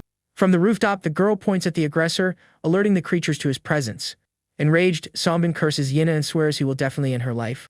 Drawn by the yelling, the undead advance thirstily towards the trapped pursuer. Realizing the imminent danger, the man curses and desperately tries to escape the horde. Yena watches the scene unfold, but her concern shifts to Jung Minjin's whereabouts. Clasping her hands in supplication, the young woman prays that her friend is safe somewhere. A desperate cry for help echoes from below, making Henyena wonder if it's Minjin. Unexpectedly, she spots Jung Minjin himself nearby, calling for her to climb up.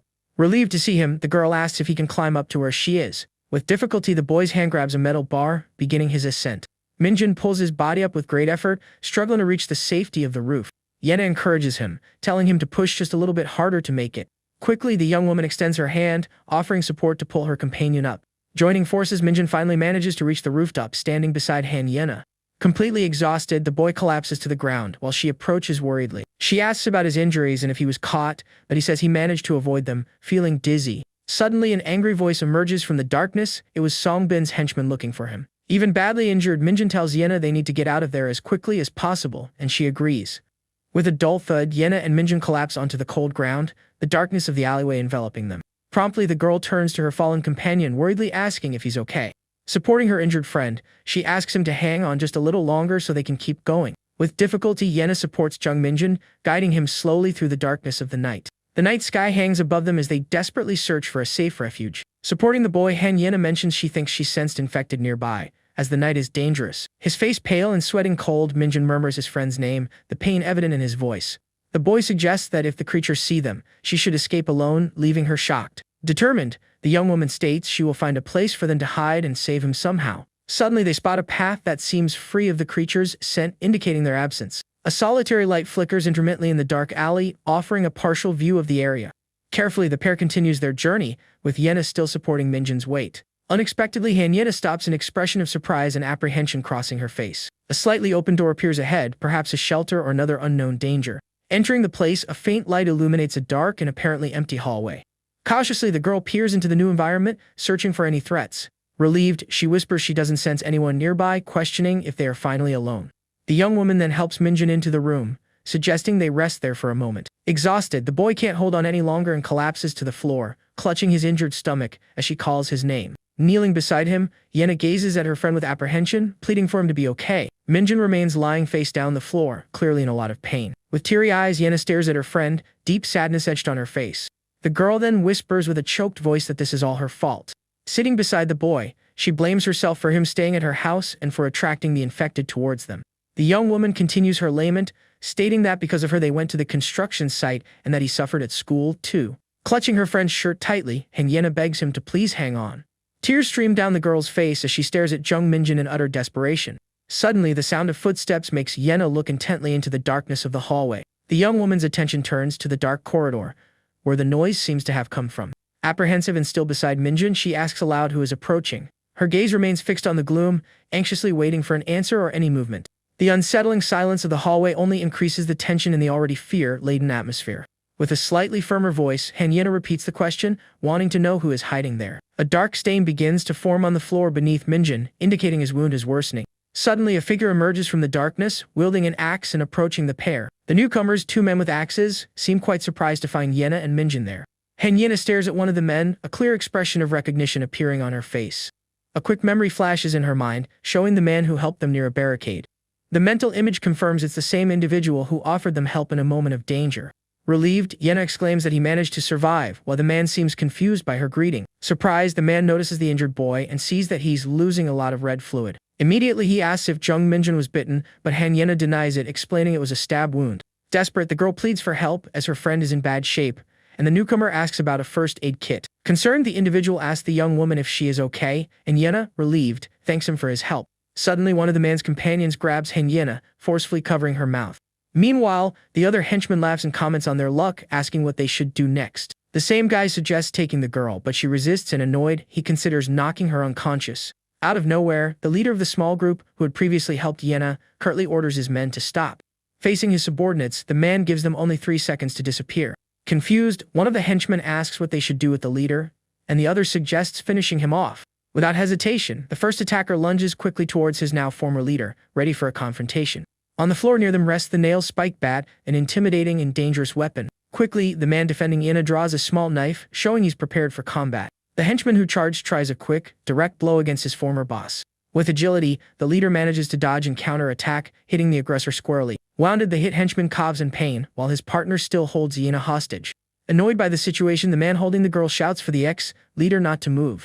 Yena's defender raises the knife, warning the henchman that if he does anything stupid, he'll regret it. Taking advantage of the distraction, Yena manages to break free from her captor's grasp. The young woman looks back, her face expressing a mixture of surprise and fear at the turn of events. Surprised, the young woman stares at the newcomer and calls him Kang Hakchiul, noticing a mysterious glow around him. A translator's note: the glow seems like a stylistic choice, translated directly. The group moves to a safer room, apparently a makeshift storeroom or office in the back. On a table, we see various first aid supplies such as bandages, scissors, and antiseptics. Jung Minjun rests on a makeshift mattress, covered and apparently sleeping to recover. Hakchiul explains that Minjun is more in shock from the blows than from blood loss and needs rest. Yena thanks him. Curious, the young woman asks how he knows so much about first aid and where he learned it. He says it was by chance. The man then states that this neighborhood is extremely dangerous and questions what she was doing around here. Yena recounts that they saw helicopter flyers about Yongchin Dong being a safe zone and were captured by Park Song-bin's group. She continues, explaining that when they escaped, it was chaos with everyone being attacked, and Seong-bin also fled. Kang Hakchiul ponders, staring into space, that this means the aggressor might still be alive. Wiping a cloth, he states that the story of Yongchin Dong being safe is just a false rumor. The man details that those who stayed in Seoul tried to contain the infection with barricades, but the system collapsed. He warns that there are now more dangerous people than infected, and girls like Yena aren't seen on the streets. Hakchiul warns that if they capture her, she doesn't know what they would do, as northern Seoul is a lawless zone. Sitting, the young woman hears that soon all of Seoul might become like this, and thinks about how terrible the situation is. With a worried expression, Yena asks Kang Hakchiul directly why he is there. The man looks down with a serious expression, and replies that he has his own reasons for being in the area. Suddenly, he reveals that the next morning at dawn he will leave for Gangnam, leaving Yena perplexed. The girl, astonished, asks if he heard the news about the northern zone closure, which was supposed to start today. With a grim look, Kang Hakchiul simply comments that it means the situation has worsened considerably. Kang Hakchiel continues, mentioning he doesn't know if the entire north is closed, observing nearby containers. Adding information, he reveals that the bridges to Gangnam have been blocked for 2 days, depicting a chaotic scene of cars and infected. The man explains that Han River Park is full of infected because when the chaos started, everyone fled south. Faced with this, the government closed the bridges, causing more panic and resulting in hordes of infected near the river. Surprised by so many details, Yena asks how he knows all that, and the man replies he heard from survivors. The young woman, with a tear rolling down, asks if all that is true, showing her growing despair. Despite the bleak scenario, Hakchiel claims that not all is lost, showing a lit lamp. A translator's note, assuming lamparina refers to a portable light source, lamp or lantern fits. Using lamp for now, he suggests that with a small boat, they could cross the river, of course, avoiding the infected along the way. Still apprehensive, Han Yena asks if Gangnam is really safe, since there are rumors of infected throughout the country. Kang Hakchiel reveals that his sister is in a shelter there, and he needs to get to her no matter what, surprising Yena. Interested in the story, the young woman asks how he and his sister ended up separated and all that confusion. Beginning his account, the man says that the day after the outbreak, he, his sister, and his uncle went to a temporary shelter. Soon after, the army arrived at the location and announced they would evacuate some people to the southern region. However, only children and the elderly were taken first, which is why he stayed behind while his sister called out to him. Shocked by the situation, the young Hakchiel desperately asked where they were taking his little sister. A nearby soldier coldly informed him that her destination would be the Gangnam shelter in the southern zone. With a sad look, Kang Hakchiel concludes that part of the story, saying the army never returned for them. Yena, moved, then asks about his uncle's fate, wanting to know what happened to the relative. He continues, explaining that shortly after, infected appeared in the shelter, and everyone started screaming and running desperately. His uncle and he tried to escape together, but unfortunately the older relative didn't survive the attack. Kang Hakchiel informs them he will leave at dawn as every second is crucial. Surprised, Yena questions why so suddenly. The young woman then asks him to take them along, since they also want to go to Gangnam. The man replies that it would be impossible. He justifies this by saying that with 3 people, the danger becomes considerably greater. Situations like the previous one would repeat, and it would be obvious that at least one of them wouldn't survive. Additionally, Jung Minjin needs rest. Hakchiel acknowledges that the word crest sounds ridiculous at the current time. Desperate, Yena pleads with clasped hands, revealing that Minjin's mother is in Gangnam and they need to get there no matter what. Honestly, she admits not knowing what to do with just the 2 of them. The young woman confesses they don't know how to escape from there, feeling completely lost, and begs him. Faced with the girl's plea, Kang Hakchiel observes her with a serious and thoughtful expression. The man comments that Han Yena has changed considerably since the old days. He continues, mentioned that even though they were classmates, he didn't know her well. Her current demeanor is very different from how she was in school. Hakchiel decides they will talk more at dawn when Minjin wakes up. He then asks them to rest for a bit. Kneeling beside Minjin's makeshift bed, Yena shyly thanks her classmate for his consideration. Through the window blinds of the office, the faint morning light begins to break, signaling the start of a new day. In the room they use as a refuge, Minjin sleeps on one side while Yena rests on the sofa, both exhausted. Asleep on the sofa, Yena is suddenly woken by Kang Hakchiel calling her name. With a start, she wakes up. The man asks if, when escaping the construction site, she saw what happened to Park Songbin, and she hesitantly confirms. He then questions the reason. Kang Hakchiel firmly declares that he is going to check the situation personally right now. Surprised by the decision, Yena doesn't understand. The man explains that if Seongbin's motorcycle or scooter is still there, he'll bring them back, as he needs to confirm something. Alarmed, the young woman begs him not to go. The barricades were destroyed and the place is full of infected, warning that everyone there must be turned, including Park Songbin. She seriously warns that he could meet a tragic end if he insists. The young man looks away, seeming to ponder. Hakchiel downplays the danger, stating it's only 300 meters away. He then asks if she'd like to hear something and questions if she knows how he escaped North Korea at age 12. Yena is dumbfounded to hear that Kang Hakchiel traveled 10,000 kilometers to escape. Unable to hire smugglers, he and his uncle crossed the Tumen River like ghosts, an arduous journey. During those 2 years and over the 10,000 kilometers, the man reveals he lost a younger brother. Holding a modified bat, Hakchiel asks her to take care of Jeong Minjin, promising to be back soon. In the office, Han Yena waits on the sofa, worry etched on her face as she watches him leave. Outside, the construction building, site of the recent tragedy, is Kang Hakchiel's destination. With dexterity, the young man climbs one of the building's side protections, determined to investigate. His feet touch the ground lightly, moving cautiously through the hostile and silent environment. With his back turned, he murmurs as so, preparing to uncover the truth about the place. Reaching the top, Kang Hakchiel wonders if Park Songbin really met his end there. Back at the refuge, Minjin begins to wake up slowly on the makeshift bed, still groggy. The young woman notices the movement and hears an "you" from the boy, indicating he's awake. Surprised, Han Yena asks if he's already awake, and Minjin, confused, asks where he is. She quickly explains that Kang Hakchiel treated his wounds, and her classmate is startled to hear the name. Minjin tries to remember, mentioning the fall from the second floor, but his memory is hazy due to shock. Extremely relieved, the girl holds his hands tightly and the boy reacts with surprise. With teary eyes, Yena confesses how worried she was, fearing he wouldn't survive. Faced with her emotional declaration, Jiang Minjin becomes visibly flushed and speechless. She still squeezes his hand, and the young man, confused by the intensity of the moment, just murmurs. Unexpectedly, Yena shoves him forcefully away, letting out a scream of fear. Still yelling, Yena questions Minjin about letting himself get hurt like that. She thanks him for the help, but says he shouldn't have risked so much and asks what she would do if he died. With a guilty expression, Minjin apologizes for the situation. Quickly, Yena denies the need for apologies and just thanks him, asking if he has any idea how difficult it was to carry him. Visibly agitated, the girl mentions that Kang Hakchul told him to rest for a day. She adds that they will assess the situation the next day. Surprised by the information, Minjin questions is she serious. Worried, the boy mentions the closure to the north and states they don't have time. Suddenly, the boy feels a twinge of pain and doubles over, letting out a groan. Startled by his reaction, Yena asks if he's okay. Scolding him, Yena calls him an idiot and orders him not to move yet.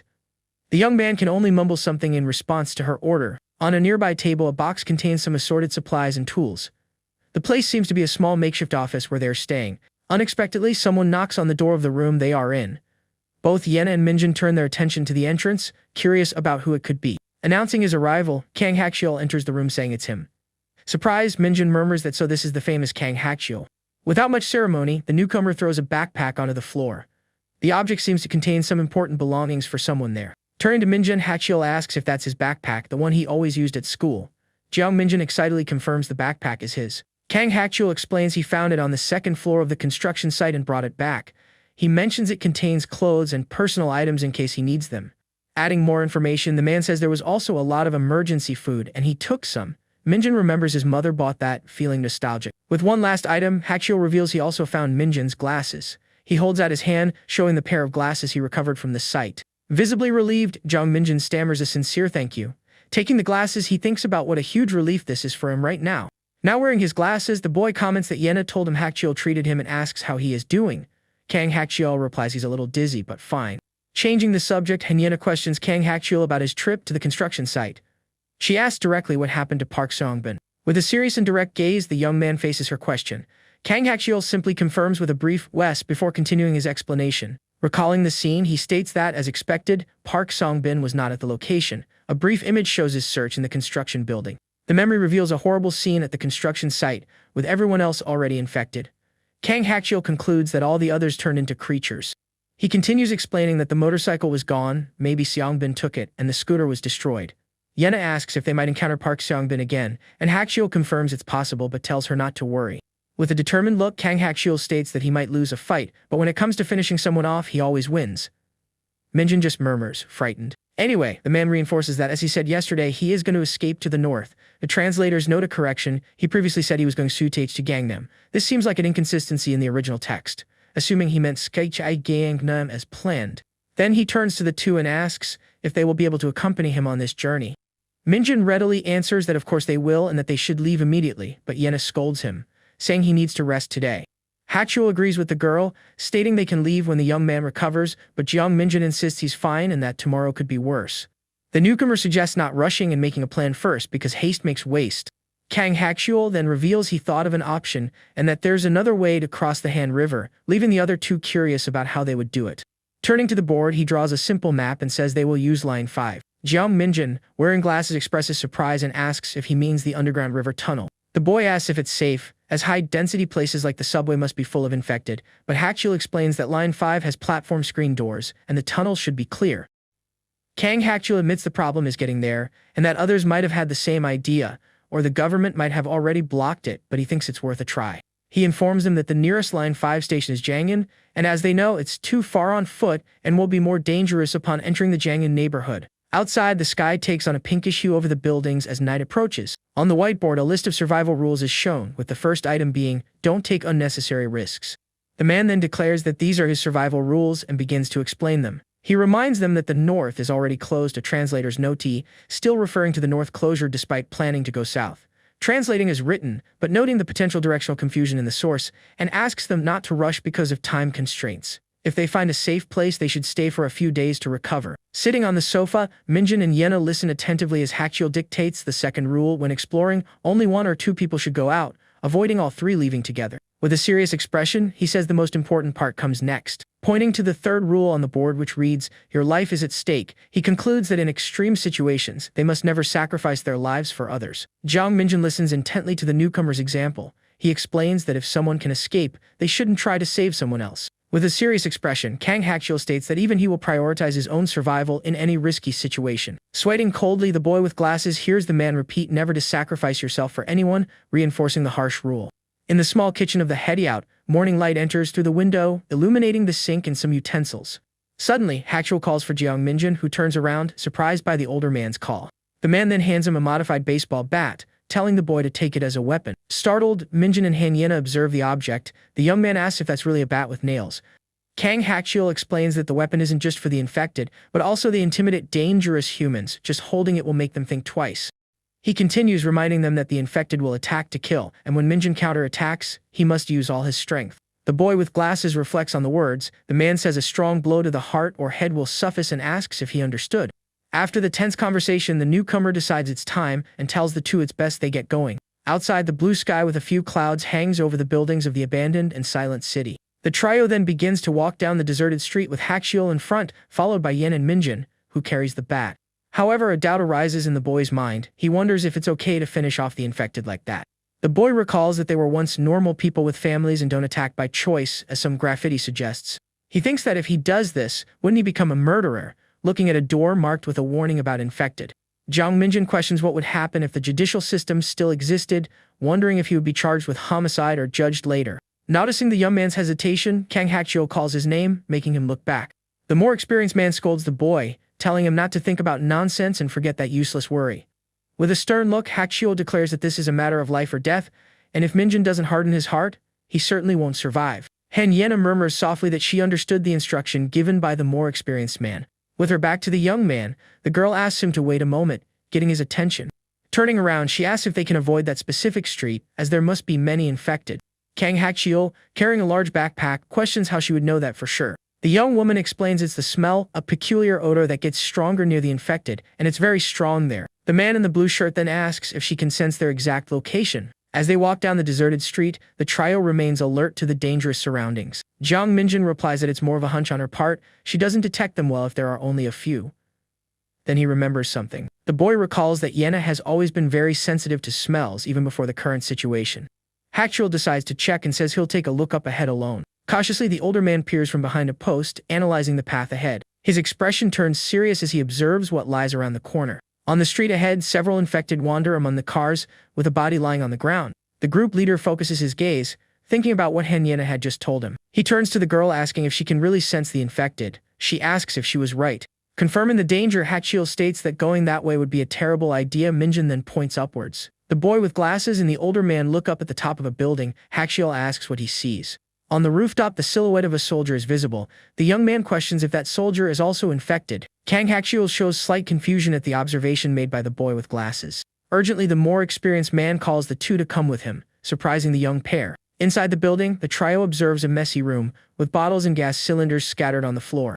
Kang Hakchiel assures them there are no infected on the upper floor and calls them up, while Hanyena, surprised, questions why they are going up. Jiang Minjin uses binoculars, focusing his vision on the soldier he had spotted on the rooftop.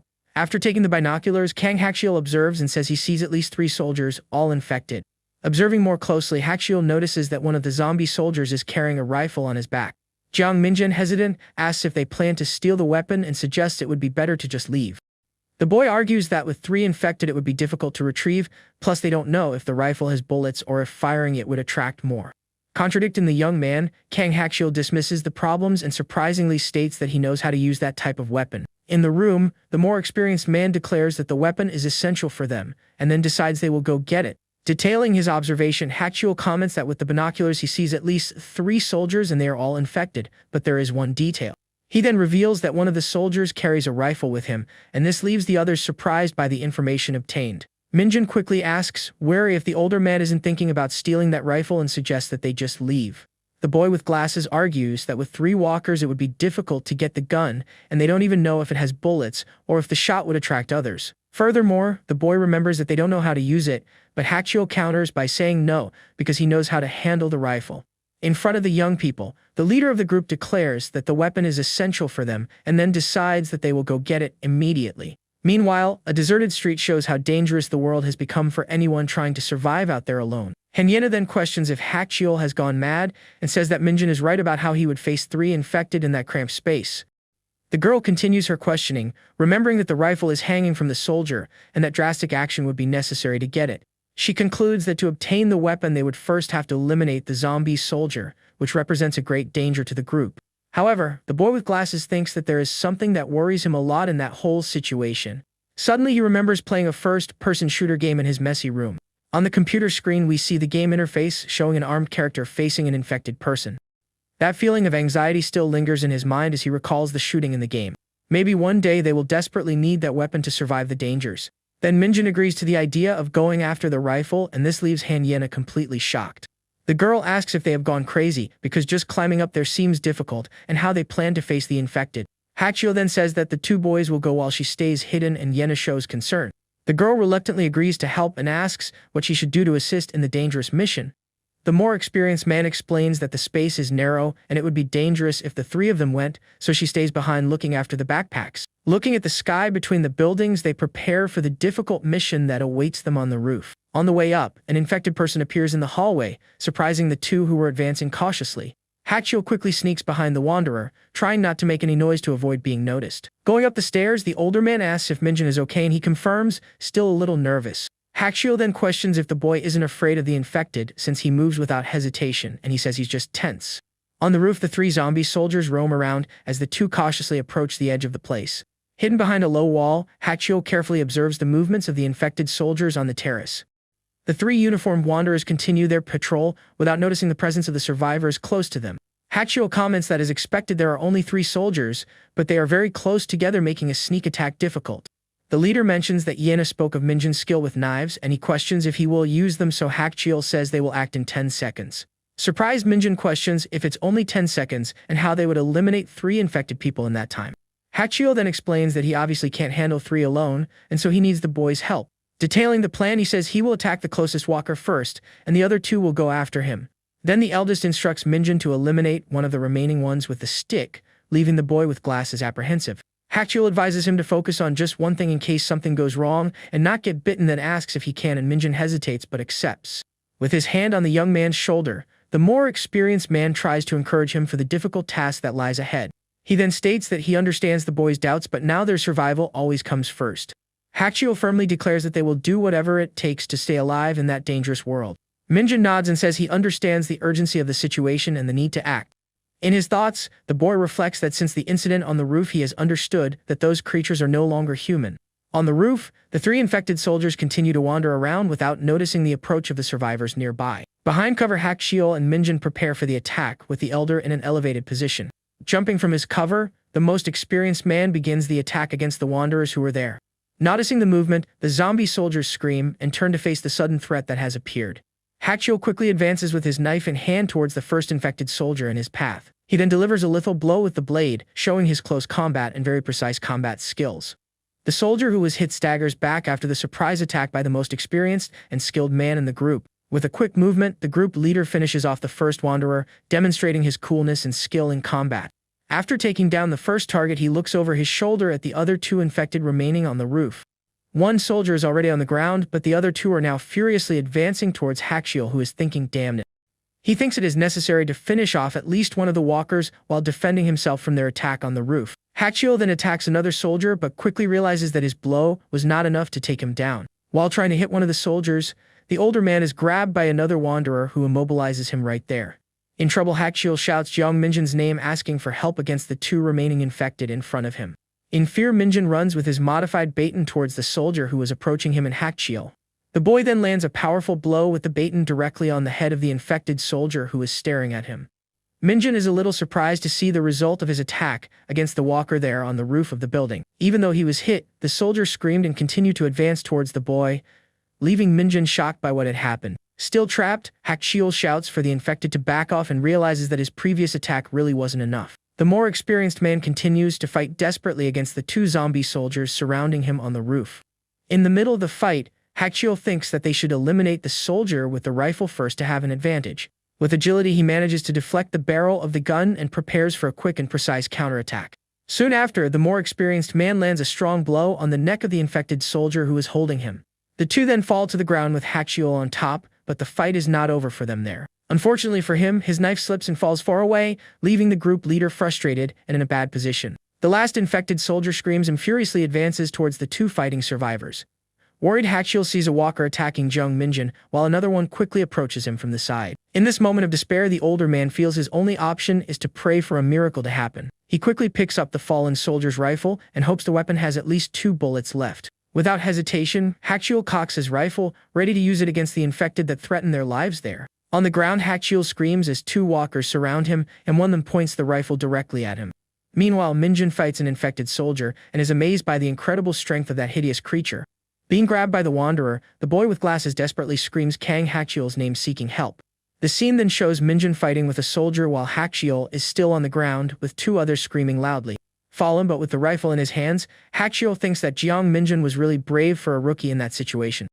He then takes firm aim with his gun and declares that this is just the beginning of the group's fight for survival. Down below, Henyena is startled by a very loud noise coming from the direction of the roof of that abandoned building. Looking out the window, the girl realizes that there were 2 shots and the sound is truly deafening to her ears. Worried, she quickly grabs the binoculars and looks around, hoping that her companions are safe up there. Through the lens, Yena sees Minjin and Hachiel standing on the roof and is relieved to see that they look completely safe. Back on the rooftop, Minjin apologizes for not being of much help, but Hachiel says that distracting one of them saved him. The boy with glasses then praises the older man's incredible aim and asks if he had ever practiced before that. Hachiel replies that he shot a few times when he was 12, and that was his first shot with his left hand, so it was lucky he didn't hit Minjin. The group leader then checks the gun's magazine to see how many bullets are left after the confrontation. Minjin watches closely as the older man counts 1, 2, 3 bullets into the rifle's magazine there. Hachiel warns that the infected are approaching, attracted by the gunfire, and they need to hurry up. He asks the boy to check if there is more ammunition with the fallen soldier, and Minjin readily agrees to the task. In the messy room, Henyena waits for her companions, while worrying about how long it will take for them to return from the roof. Looking out the window with the binoculars, she wonders if they have already come down and thinks about going to meet them down there. When opening the door to leave, the girl comes across something unexpected and screams in fright at what she sees. From the window, the girl sees that the infected are gathering outside on the street, and this makes her very scared. She then thinks that she can't go down now and wonders if she should wait or if her friends will be able to come back. Suddenly, a detail catches her attention and she seems to notice something new and very worrying in the room. On the ground, a legless walker crawls towards you while others also begin to enter the place. The crawling infected then displays a terrifying smile, and this leaves the young woman completely terrified and without reaction. Terrified, Henyena covers her mouth as she sits on the ground and is unable to move in the face of that horrific threat. With her hands on her face, she wonders if that creepy smile on the walker's face was directed at her. The messy room with the window in the background shows the imminent danger surrounding the girl in that tense moment. Meanwhile, footsteps are heard on the dark staircase, indicating that someone is coming down towards her floor. The darkness of the now empty staircase makes one think that the person has already passed by or is further down in the abandoned building. On the dark staircase, a guttural sound echoes KGH and makes the environment even more tense and frightening. Suddenly, a silhouette appears in the darkness of the stairs and lets out a completely terrifying GRRR roar. In the room, Henyena screams GAH, terrified by the noises that are getting closer and closer to her. Still huddled, the girl trembles with fear and thinks that the situation makes no logical sense to her. She then recalls that they closed the door to the second floor and even blocked the entrance with several heavy things. Even so, looking at the window, the girl wonders, intrigued, how that thing managed to get there. A GRRR roar echoes through the place, and Yena wonders how it is possible for an infected to move like that. Desperate, she thinks no and realizes with horror that danger is coming up the stairs towards her. In the darkness of the staircase, the bare, dirty feet of a wanderer slowly appear at the top of the steps. To her utter horror, the legless infected she saw earlier crawls up the stairs with a hungry look in his eyes. The legless infected continues to slowly climb the stairs and lets out a very frightening guttural KHEK sound. In the room, Henyena cries, huddled in fear, as the wanderer limps into the room and approaches her. The infected man looks around the messy room and appears to be searching for something or someone there. Suddenly, he turns towards the girl and displays a creepy smile with his completely white eyes. Close up of the walker's bloody legs as he slowly walks towards the helpless young woman in the corner. Terrified, Yena hides behind some boxes, desperately trying not to be seen by the infected nearby. With her eyes wide open and her mouth covered, the girl watches in terror as that horrible, hungry creature approaches. The walker then leans over the boxes and smiles creepily at the young girl who screams AAAH in pure terror. In a quick movement, the infected advances on Hyena, who is completely defenseless and has nowhere to run. Tears stream down the girl's face as she faces the imminent danger with no hope of escaping the situation. Suddenly, Hachiel and Minjin appear, and the older man asks if Hyena is okay, leaving her surprised by his sudden arrival. A closed door is seen and is likely the one Hyena mentioned the boys blocked before heading to the roof. Kang Hachiel with a serious look then asks Hyena if the infected person really smiled at her, seeming to doubt the story. Hyena explains that it seemed like he wasn't infected and was a normal person, and even reminded her of a perverted old man who scared her before. The boy with glasses then comments that they closed the main door and blocked it with objects, and it wasn't the strongest blockade, but the items were thrown and the door was broken. Kang Hachiel reflects that it was as if someone uninfected had done it on purpose, and from what he knows, walkers act on aggressive instinct. He then asks if the infected person retained emotions or other instincts, and Hyena responds in horror that no, that cannot be true. The more experienced man then theorized that some infected may be special like Hyena said, or maybe they're evolving, leaving Minjin confused. Continuing his theory, he says that they will soon be able to climb, jump, and even coordinate attacks against survivors, and will become more intelligent and advanced. While he says that they are almost in a vegetative state but with pure aggressive instinct, Hyena is surprised to ask how he knows all that. Minjin then replies that it's just a guess, and although it seems absurd, he's not sure what to think. The boy with glasses goes on to explain that the infected remind him of a game he used to play a lot. In the room, the three talk about the situation, and Minjin mentions that he was obsessed with the game and maybe it was just his fertile imagination. Hachiel agrees that it sounds ridiculous, and Hyena asks if he means they are inside a game, which Minjin vehemently denies. With a serious look, the more experienced man states that in any case, this is the worst pandemic in history and they need to survive it. Hyena then asks about the blood of the infected and whether Hachiel will not be infected due to being splashed with the liquid. The leader of the group explains that he has had blood splashed on him before and the contact does not affect him unless he is bitten by one of them. He then shows that they now have a K2 rifle with 15 bullets and also 2 military knives to defend themselves. Hachiel says he has his pocket knife, then hands one of the knives to Jeong Minjin and the other to Hyena. Surprised, the girl asks if he wants her to carry that, and he replies that she needs to protect herself and cannot always depend on them. Furthermore, Hachiel says that he will later teach how to use the rifle, and this leaves the two young men surprised. He then explains that if Minjin dies, he may need the weapon and Hyena may also have to use it. In the room, the three continue to talk about weapons and the need to be prepared for any situation. Minjin then asks Hachiel not to say bad things because whoever says that always dies first in movies, and he is repeating the cliché. The more experienced man replies that he will not die and will do whatever it takes to survive, but they need to prepare for the worst. The boy with glasses agrees and says he has always wanted to shoot a gun, but they can't practice because of the noise and limited bullets. Hachiel then asks Hyena if she doesn't want to shoot, and she looks away thoughtfully about the question. Minjin watches the girl's reaction, waiting for an answer from her about whether or not she wants to learn how to use the weapon. After a moment, Hyena replies that she doesn't know, and Minjin is a little confused by her evasive answer. Then the girl asks him not to come near her and turns her face away, looking a little irritated by the situation. Confused, Minjin asks why, and Hyena replies that she simply doesn't want to be around him at that particular moment. The boy with glasses becomes even more confused and asks what happened suddenly and if he did something wrong to her. In her thoughts, Hyena complains that he acts like he does at school and has no idea what is going on there. She then covers her face with the hood of her coat, looking embarrassed about something she is feeling. Sitting on the couch, the girl thinks that she hasn't showered in days and feels disgusting, so she wonders if she smells bad. She ponders whether it is a life or death situation and is worried about it and how stupid it is for her to worry. The truth is that Hyena simply doesn't want to be around Jeong Minjin at that moment for some personal reason. Looking to the side, the boy with glasses wonders since when she cares about him and seems a little uncomfortable. With her face hidden in the hood, the girl thinks about how all of this is really irritating to her right now. Outside, the blue sky with a few clouds and electrical wires between the buildings show a seemingly normal day. On a street, an abandoned white van with the door open and blood stains inside shows the dangers of the place. The feet of the three survivors are seen walking together down the deserted street with great caution and attention to their surroundings. Hachiel asks if that path is okay, and Hyena replies that there might be 2 or 3 wanderers inside, but she's not sure. The group leader comments that thanks to Hyena it seems easier, and if they continue like this they will advance quickly, but they must not let their guard down.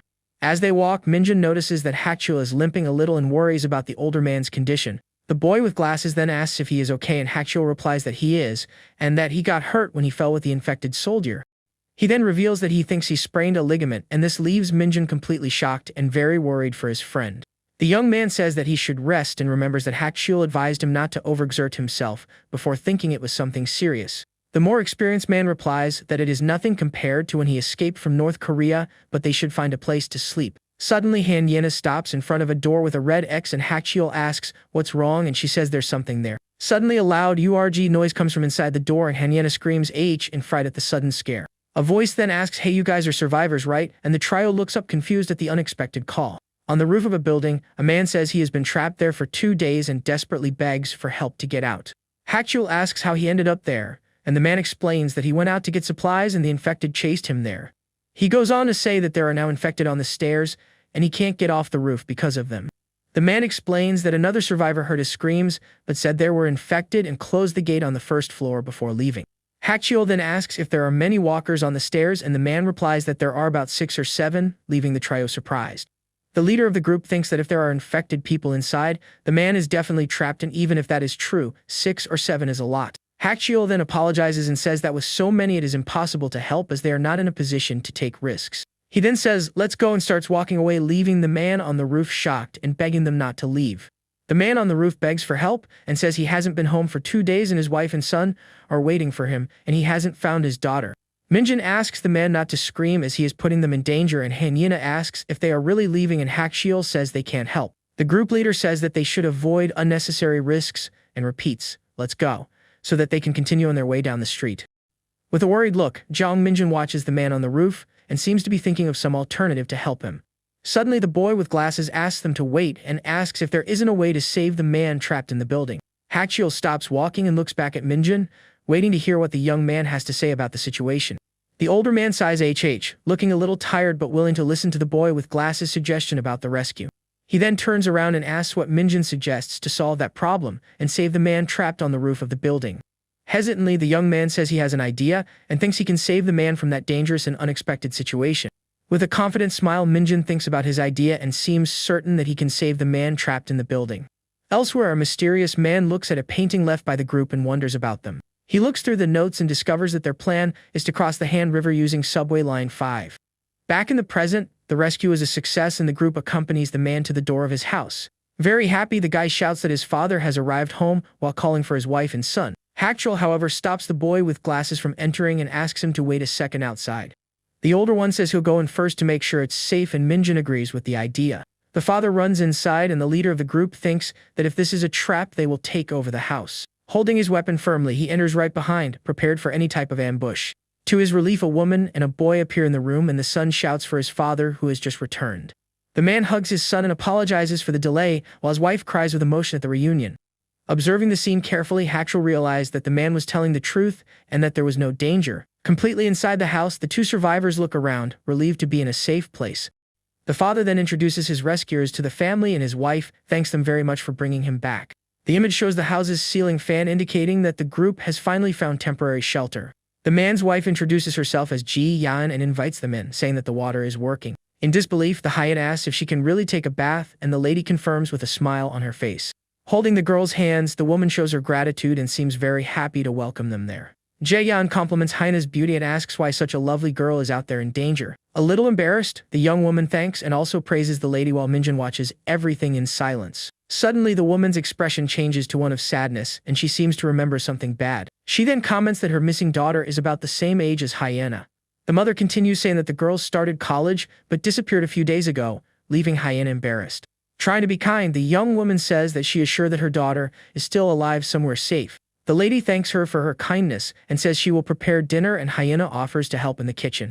Jai Yan refuses the help and says that the girl can borrow clothes from her daughter if she needs to. Hidden behind a piece of furniture, the couple's son watches the group with a shy and slightly scared look. The boy gets scared when he realizes he's been seen and runs to hide in the hallway again. The boy with glasses then asks if that is their son and comments that he looks very young. Sitting on the couch, Hachiel rests for a bit and Minjin approaches to ask how his foot is. Minjin looks at Hachiel's foot and realizes that it is very swollen, leaving the boy quite worried. The older man says he'll be fine and just needs to rest a little to recover from his injury. The boy comments that Hachiel is always very cautious and that experienced survivors are different. Meanwhile, in the bathroom, a person takes the opportunity to finally take a hot shower and relax. Hyena enjoys the water and thinks about how dirty and disgusting she felt before that happy moment. She washes her hair and looks very relieved to finally have some comfort and privacy there. The girl remembers how Minjin ran to lure the infected alone to save the man on the roof. At that moment he seemed very scared, but he still kept running to ensure the rescue. Thinking about this, the young woman becomes irritated and wonders why he acts so recklessly and without thinking. She sighs and admits that she thought he was different, but that in fact he has a lot of courage to do that. After some time the clock in the living room reads 6:30, and it seems that dinner is finally ready. On the table we see a complete meal, and everyone gives thanks for the food before starting to eat together. The group eats happily and comments that it has been a long time since they had a real meal like that. The father then asks about their plan to get to Gangnam and warns them that all the bridges are closed. Hachul explains that they intend to use the Line 5 tunnel, and the man is shocked by the idea. Hachul looks confused and waits for the man to explain why he was surprised by Line 5. Seo Jae-hoon says that the last contact with his daughter was at Gwangnaro Station on Line 5. Thoughtfully, the group leader realizes that Gwangnaro is the last stop before crossing the Han River. A map shows the route they would have to take and how that was the final destination before the crossing. The most experienced one then says that if his daughter is alive, she will probably be near the station. The professor agrees with the idea and reveals that he also thought about the same possibility. He says he tried to drive there, but the traffic was terrible and he had to abandon the vehicle. When arriving at Jangin subway station, the place was already completely taken over by infected people. The man says that because it is far away and he cannot leave his family, he ended up stuck at home with nothing to do. Hachul comments that 10 kilometers is indeed too far and asks about other roads. The teacher explains that most of the streets are blocked by cars and that it is dangerous to get stuck. The group leader becomes thoughtful and concludes that traveling by car would be too risky at the moment. Changing the subject, the man introduces himself as a university professor and the group is surprised. Everyone laughs and agrees to introduce themselves as the situation has become calmer and more friendly. Outside, night falls and the illuminated house seems like a small safe haven in the midst of chaos. In a room we see the air conditioning on and some pictures on the wall showing a peaceful environment. The lady offers her daughter's room for them to sleep, but Minjin says that he and Hachul will stay in the living room. Jae-yin then insists that at least Hyena should get some rest in the comfort of the spare room. The girl looks at the boy with glasses, seeming a little indecisive about what to do in that situation. Hyena refuses and says that she prefers to sleep in the living room with her friends, leaving Minjin surprised by the answer. The boy insists that she sleep in his bed since she hasn't been sleeping well and she seems a little irritated. He asks why she suddenly changed her mind since earlier she didn't want to be around him. With a quick movement, the young woman grabs Minjin by the neck and calls him scared for wanting to sleep alone. The group leader watches the scene without understanding anything, while the girl complains that Minjin is very annoying. Outside, the house remains safe with the gate closed as the night slowly advances. Looking at the ceiling fan, everyone says goodbye and wishes each other good night. Minjin asks if the house is safe and Hachul confirms, but the boy notices that he sleeps with the gun. The clock on the wall reads 10:30 at night and silence takes over the place as everyone sleeps. In the living room, the group sleeps on the floor and on the sofa, taking advantage of the opportunity to have a peaceful and safe sleep. Finally at peace, the girl sleeps deeply, looking much more relaxed than before. In the middle of the night, the girl wakes up and seems like she can't go back to sleep. She asks if the others are sleeping and Minjin replies that he is still awake. Lying under the covers, the boy also cannot fall asleep and keeps staring at the ceiling. The young woman sits up and asks why he is awake since he must be tired and suggests they talk. Curious, she wants to know what he was thinking before she called him to talk there in the room. With a sad look, the boy with glasses replies that he was thinking about his mother at that moment. He says seeing that happy family made him think about her and worry if she is safe somewhere. Hearing his outburst, the girl looks at him with a serious expression and seems to understand what he is feeling. With great determination, she promises that she will help him find his mother no matter what happens. The boy is surprised by the sudden promise and looks at her without knowing what to say. A little shy, he turns to the side and quietly thanks her for her kindness and support. Suddenly, the boy sits up and looks at the girl as if he wants to ask her something important. He then asks about her parents and if she still has no news of where they are. Worried, the boy wants to know if she is really okay with the whole family situation. The girl's expression changes to one of sadness and she looks away, seeming not to want to talk about it. The young woman agrees to tell her story and says she can trust him to keep her secret. She reveals that she has never told anyone about her parents and that she will share this with him for the first time. The girl then begins to say that her family is actually reconstituted after her parents' divorce. Upon hearing this, the boy is shocked and the young woman adds that the whole situation is a complete mess. She says that her father was a doctor and her mother was a researcher, and they divorced when she was still young. The scene then takes us to Haine's past, revealing a tall building and the beginning of her memories. At that time, we see Min Jun leaving after class and Hyena asks if he is just going to leave. Very irritated at being ignored, the young woman yells at him and asks if he has gone crazy for not responding. Sighing, she thinks to herself that he is a very weak guy for not being able to defend himself. As the boy walks away alone, she decides that the next day she will deal with the bully Park Sung Bin. After class, the girl arrives at her building and types in the password to enter her apartment. Stopping at the door, she reflects and realizes that she has no right to call him poor because of his problems. She thinks she doesn't want to go in because if her stepmother is there, she will have to leave again as soon as possible. Even though she was afraid, the young woman opened the door and entered her house with a serious expression on her face. At the entrance, she sees shoes scattered on the floor and hears a voice calling for her loved one from inside.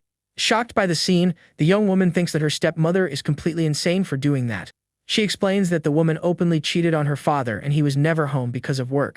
In her room, the young girl takes off her school uniform while thinking about how complicated her life was. Suddenly, the stepmother bursts in, shouting and asking why she came back from school so early. The woman complains that the young woman should have rung the bell and that the smell of alcohol bothers her. The girl sarcastically says that her stepmother didn't want to be caught red-handed with her lover in the bedroom. The angry woman criticizes her stepdaughter's short clothes, but the young woman responds that she is more decent than her. The lover appears shirtless and the stepmother says it's just her husband's daughter there. The girl quickly takes out her cell phone and takes a photo of the couple to use as proof of the betrayal. With a victorious smile, she threatens to send the image to her father and expose their affair. The couple panics and the woman lights a cigarette, trying to appear calm in the face of the threat. The stepmother named Choi Soo-jin says that she consented as the father won't do anything about it. The girl is surprised and the woman reveals that she has secrets to blackmail her husband and keep him quiet. Blowing smoke, she threatens to tell all the man's secrets if her stepdaughter doesn't cooperate. She explains that if her father gets divorced, he will lose everything and his hospital will end up going bankrupt. Laughing, the stepmother challenges the young woman to ask her father for a divorce and the lover just watches. Out of patience, the girl curses the woman who is shocked by her stepdaughter's boldness. The oldest one tries to attack the hyena, but her lover holds her back and says she is very drunk. The stepmother then insults the young girl and says that she is just like her mother with a horrible personality. The angry woman shouts at the girl to leave once and for all and disappear from her sight forever. Without saying anything else, the young woman slams the door and finally leaves that toxic place. Walking through the park, the girl decides that she will never return to that disgusting house. With a look full of anger and determination, she swears that she will never set foot in that place again. Alone in the darkness, she walks aimlessly and thinks she would rather the world ended. Sometime later, we see the entrance to a karaoke bar where the young woman went to have some fun. At the scene, a friend sings happily while Hyena sees news of sudden chaos on her cell phone. Another friend receives a message and panics because her mother had a serious accident. Walking down the street, the young woman notices many disaster alerts on her cell phone and becomes confused.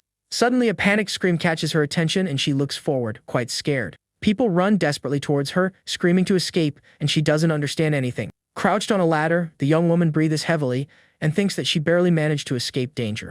The image shows the emergency staircase where the girl managed to find temporary shelter. She tries to call emergency services, but the line is busy, so she decides to call her father. He doesn't answer, and the young woman thinks that she is always the last priority in her father's life. A tear runs down her face as she remembers her mother who is far away. Desperate, the girl wonders who she can ask for help since her mother can't do anything. Without many options, she holds her cell phone and prepares to call the person she least wanted to call. In her desperation, the girl calls her stepmother in the hope that she can help her. The woman answers the phone irritably and asks what the young woman wants as she is very busy at the moment. The stepdaughter explains that she is stuck on a staircase and asks for help because the emergency lines are not working. With a look of shock, she hears her stepmother tell her to fend for herself and solve her problem. The older woman says that their building is also in chaos and hangs up on the desperate young woman. The cell phone shows the call ended and the girl realizes that she has been abandoned once again by her stepmother. Alone and without hope, she remains silent, not knowing what to do to get out of that situation. Back in the present, the story ends and Minjin screams for Hyena, asking her to open the door. In her memory, her mother asked her to open it, but the young woman just wanted her to leave quickly. Tears streamed down her face as the girl felt completely abandoned and alone. Curled up in the corner, she thought about her biological mother and missed her so much at that moment. Back in the present, she ends the story by saying that her stepmother abandoned her and her father never looked for her. For this reason, the young woman says she doesn't want to meet either of them or know where they are. With a sad look, the girl reveals that at that moment she only misses her real mother. The boy then asks if her mother is still in the United States, and Hyena explains that she never contacted her. Minjin understands everything and remembers that this is why she wanted to study abroad to find her. She says she said mean things to her mother and was hesitant to call even though she couldn't help. The girl then says sadly that now she has no one around to count on for help. The boy looks at her with a serious expression and seems very touched by the story he heard. He then asks her not to say that and states with certainty that she is not alone anymore. Surprised by his words, the young woman looks at him and listens attentively to what he has to say. The boy with glasses assures her that he and Hakshaw are there with her no matter what. With a gentle smile, he promises that they will survive together until the end no matter what happens. Touched by the boy's kind words, the young woman looks at him with a surprised and emotional expression. With her face a little flushed, she agrees with him and seems to feel a little more secure. The clock strikes almost midnight, and the boy suggests that they should finally get some sleep. Outside, the night is dark and some infected roam the streets looking for new victims. In the backyard, the clothes on the clothesline sway in the wind, and the morning is about to begin. Inside the room, everyone is sleeping soundly, enjoying the rare opportunity to rest in peace. Even while sleeping, the group leader hugs his weapon, showing that he is always ready for danger. Suddenly, in a dream, a voice screams and threatens to drag someone and end their life there. On the ground, a young actual is beaten and humiliated because of his traitorous uncle who fled to the south. The attacker smiles evilly and says that his destiny is to live in misery and challenges him to fight back. The older man wakes up scared and panting, looking very disturbed by the nightmare he just had. He suddenly gets up because he thinks he heard the sound of a car engine outside. The teacher also heard the noise, and the group leader says he will check what is happening. Through the window, we see the front gate of the house still closed while the darkness remains outside. Outside, Hacktrell hears car doors and worries about the danger the noise could attract. He looks to the side with a surprised expression and seems to have found something unexpected. A metal ladder is in the backyard, and he seems to have an idea to get a better look at what's going on. He quickly positions the ladder against the wall so he can climb up and get a view of the outside. Holding his gun carefully, the elder climbs the ladder to reach the roof of the house. Arriving at the top, he prepares to look at the street and see who arrived by car in the middle of the night. To his surprise, he sees something completely unexpected and is shocked by the scene below. The scene begins in front of a building on a quiet street in the middle of the night. Inside, an armed man hears the sound of a car door closing. He wonders who would have come here and if this would attract the zombies. The boy then decides to look and finds a ladder in the backyard of his shelter. That metal staircase leads directly to the roof of the building he is in. Without wasting time, he quickly climbs up to get a better view of the street. Arriving at the top, he positions himself to see what is happening down below. His face shows total surprise as he looks at what is on the street. From above, he sees two survivors standing in front of the gate of his shelter. The pair discuss whether they should go in as there may be people or infected people inside. Then one of them pulls out a pistol and says they need to get in quick before they are seen. At that moment, the man shouts from the roof, ordering them to stop and drop their weapons. The boys are scared, and the shooter threatens to shoot them if they don't obey within 3 seconds. In fear, the boy throws the pistol on the ground, and the man tells him to move away. He looks at the gun and wonders where they got a pistol. One of the boys shouts that they are not strange people, while the man on the roof wonders if they are thieves. He retorts that they tried to break in with a gun, and the young man insists that the house appeared empty. The boy with glasses explains that he took the pistol from a lifeless body he found, and it was not a soldier. In disbelief, the man questions how a civilian would have a weapon like that, but the boy says it's true. The young man points out that the shooter also has a rifle, so he explains that his weapon is from the army. They introduce themselves as a college student and a worker, and say they came from the Gunja Station shelter. The man on the roof hears the mention of Gunja Station and becomes interested at the time. He asks if it's the station on line 5 2 stops before Gwangnaru, which makes him look quite serious. The survivor confirms, shaking with fear, and says that there's a large shelter there. The man asks how they got there, and the boy explains that the surrounding stations are full of infected. After hearing the explanation, the boy on the roof becomes thoughtful and says he needs to know more about this story. He offers a deal in exchange for information and asks if they have seen a woman named Seo Kong. The two boys are surprised to hear that name, and one of them repeats it in a low voice. The man then invites them to come in and talk, but warns them that weapons are prohibited inside. Inside the house, a man wearing glasses and sweating coldly asks about the shelter at Gunja Station. The boy explains that the shelter is large with hundreds of survivors and a well-organized entrance. The older man then asks them to tell Seo Kong what they know about his daughter. He remembers that the last call with her was cut off at 8:10 that night. In a flashback, the girl said on the phone that people were attacking each other and it was chaos. Desperately, she said she was scared and running to the next carriage to protect herself. She then shouts that she is almost at Gwangnaru Station, but the call is suddenly cut off. Back in the present, the father says that the subway stopped there, but he doesn't know if his daughter got off. The other survivor then reveals that he was also on the subway going from Gwangnaru to Gunja. He explains that an outbreak started on the train that passed by and only stopped at Gunja Station. The boy concludes that if the story is true, it is very likely that his daughter is in the shelter. The father asks if they saw her, but the boy says it is difficult to recognize someone in a crowd. He looks at the photo on his cell phone and says he doesn't remember it because there were more than 200 passengers. Since many were infected on the train, they don't know if she survived or turned into a monster. The survivor asks the shooter if he will go with them and warns him that the entrance is well guarded. The man says there are too many to go together and suggests they rest and leave in the morning. He then hands a radio to the boy, who is surprised by the object. The man tells them to wait 1 kilometer away and get food for 2 days. The survivor asks if by doing all this the shooter will finally trust them. Our protagonist just stares at the boy with a serious and determined look. The scene then changes to the next day, showing some light on the street. Inside the house, he tells his group that they have agreed to go to Gunja Station. The long-haired girl questions whether the boys might not be lying. He turns to the teacher and asks what he is going to do since they are leaving tomorrow. The boy thinks about the difficulties of traveling on foot along such a dangerous path. He suggests that if they can get a 6-seater vehicle, the trip becomes possible. The shooter warns that he will take care of himself, and the teacher will have to protect his family. He tells you to think very carefully about your final decision about the trip. The professor's wife and son look at him with worried faces. On the wall, we see pictures with medals showing a past of achievements. The girl says she will ask Mrs. Mo for a backpack to carry more food. While preparing the food, the pretty girl wonders where Jun is gone. Soon after, she goes up the stairs of the house to look for the boy with glasses. Upon reaching the second floor, she peeks through the door and hears a conversation about games. Inside, the two boys talk about a zombie game called Rage Z that one of them plays in secret. The youngest then reveals that his dream is to become a game developer like the creator of that game. The girl enters the room, surprising the pair, and asks when they became so close. The boy with glasses looks embarrassed as she continues to stare with a curious look. He then notices a poster of an idol group on the wall, and the youngest confirms that he is a fan. The girl asks the boy to come down and talk to his parents, and he happily agrees. The camera then focuses on the face of one of the idols on the poster, a girl with blonde hair. The girl notices that the boy is staring at the poster and asks if the idol is his type. The boy with glasses is left speechless and just stares at the girl after the unexpected question. He reveals that the idol on the poster is actually a person he knew when he was younger.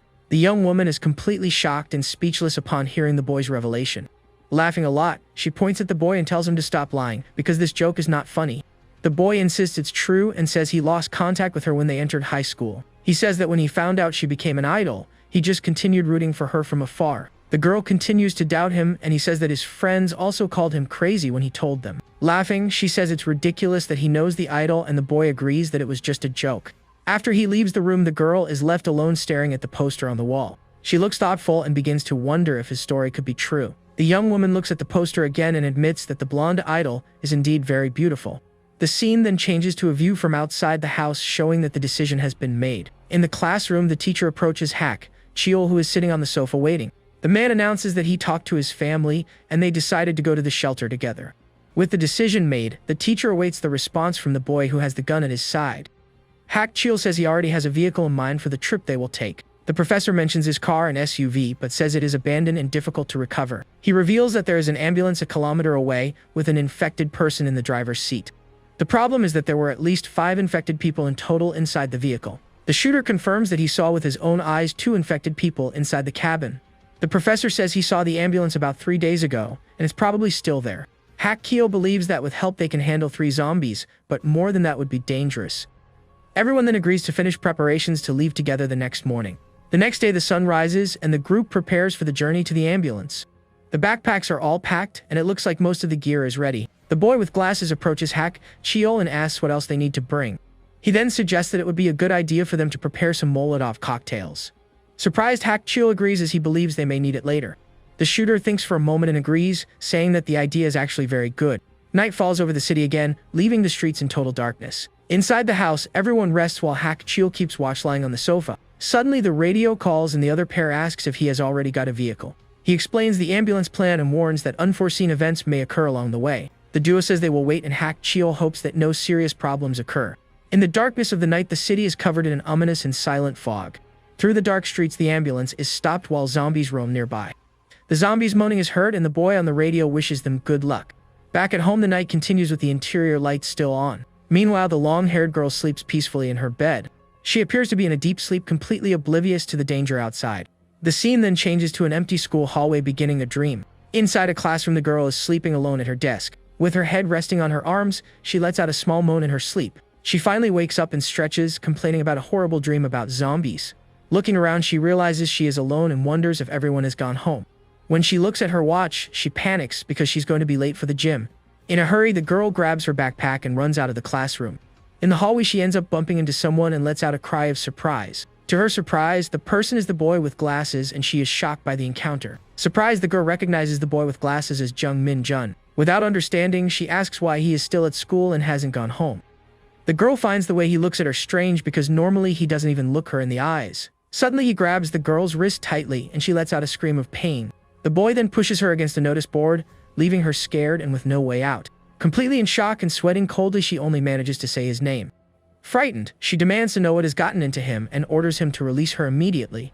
He just whispers the damn word with a look full of anger and contempt. The boy then insults her and asks if she likes continuing to ignore him like that. He accuses her of treating him badly and ignoring him like he was a bug at school. Without understanding, the girl asks if he wants her to treat him rudely too.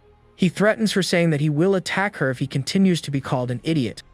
The boy says he doesn't want to look at a beggar and tells her to shut up once and for all. The girl defiantly tells him to hit her if he has the courage and calls him a coward. With her eyes closed in pain, she calls him damned and says that if he continues like this, the girl lets out a low moan as she remains trapped in her nightmare.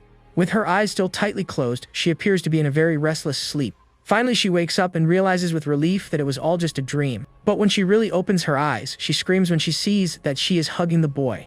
The scene shows the two lying together in the same bed, leaving the girl in panic. Confused and blushing, she wonders how she ended up sleeping with him in her arms. She wonders if he pushed her on purpose and pretends to be asleep now. In the same room, we see Hak Chil sleeping peacefully on the sofa next to them. The girl gets angry at the boy with glasses, but soon a doubt arises in her mind. She finds the whole situation very strange and starts to think about something. In one memory, she remembers the bad smell he had at school. But now lying next to him, she no longer smells that unpleasant odor. The boy sleeps peacefully and she can feel his breathing very softly. She wonders if it's because he took a shower because he smells good now. With a confused look, she remains lying down trying to understand what happened. The girl wonders if she finds him handsome and if this is all just a dream.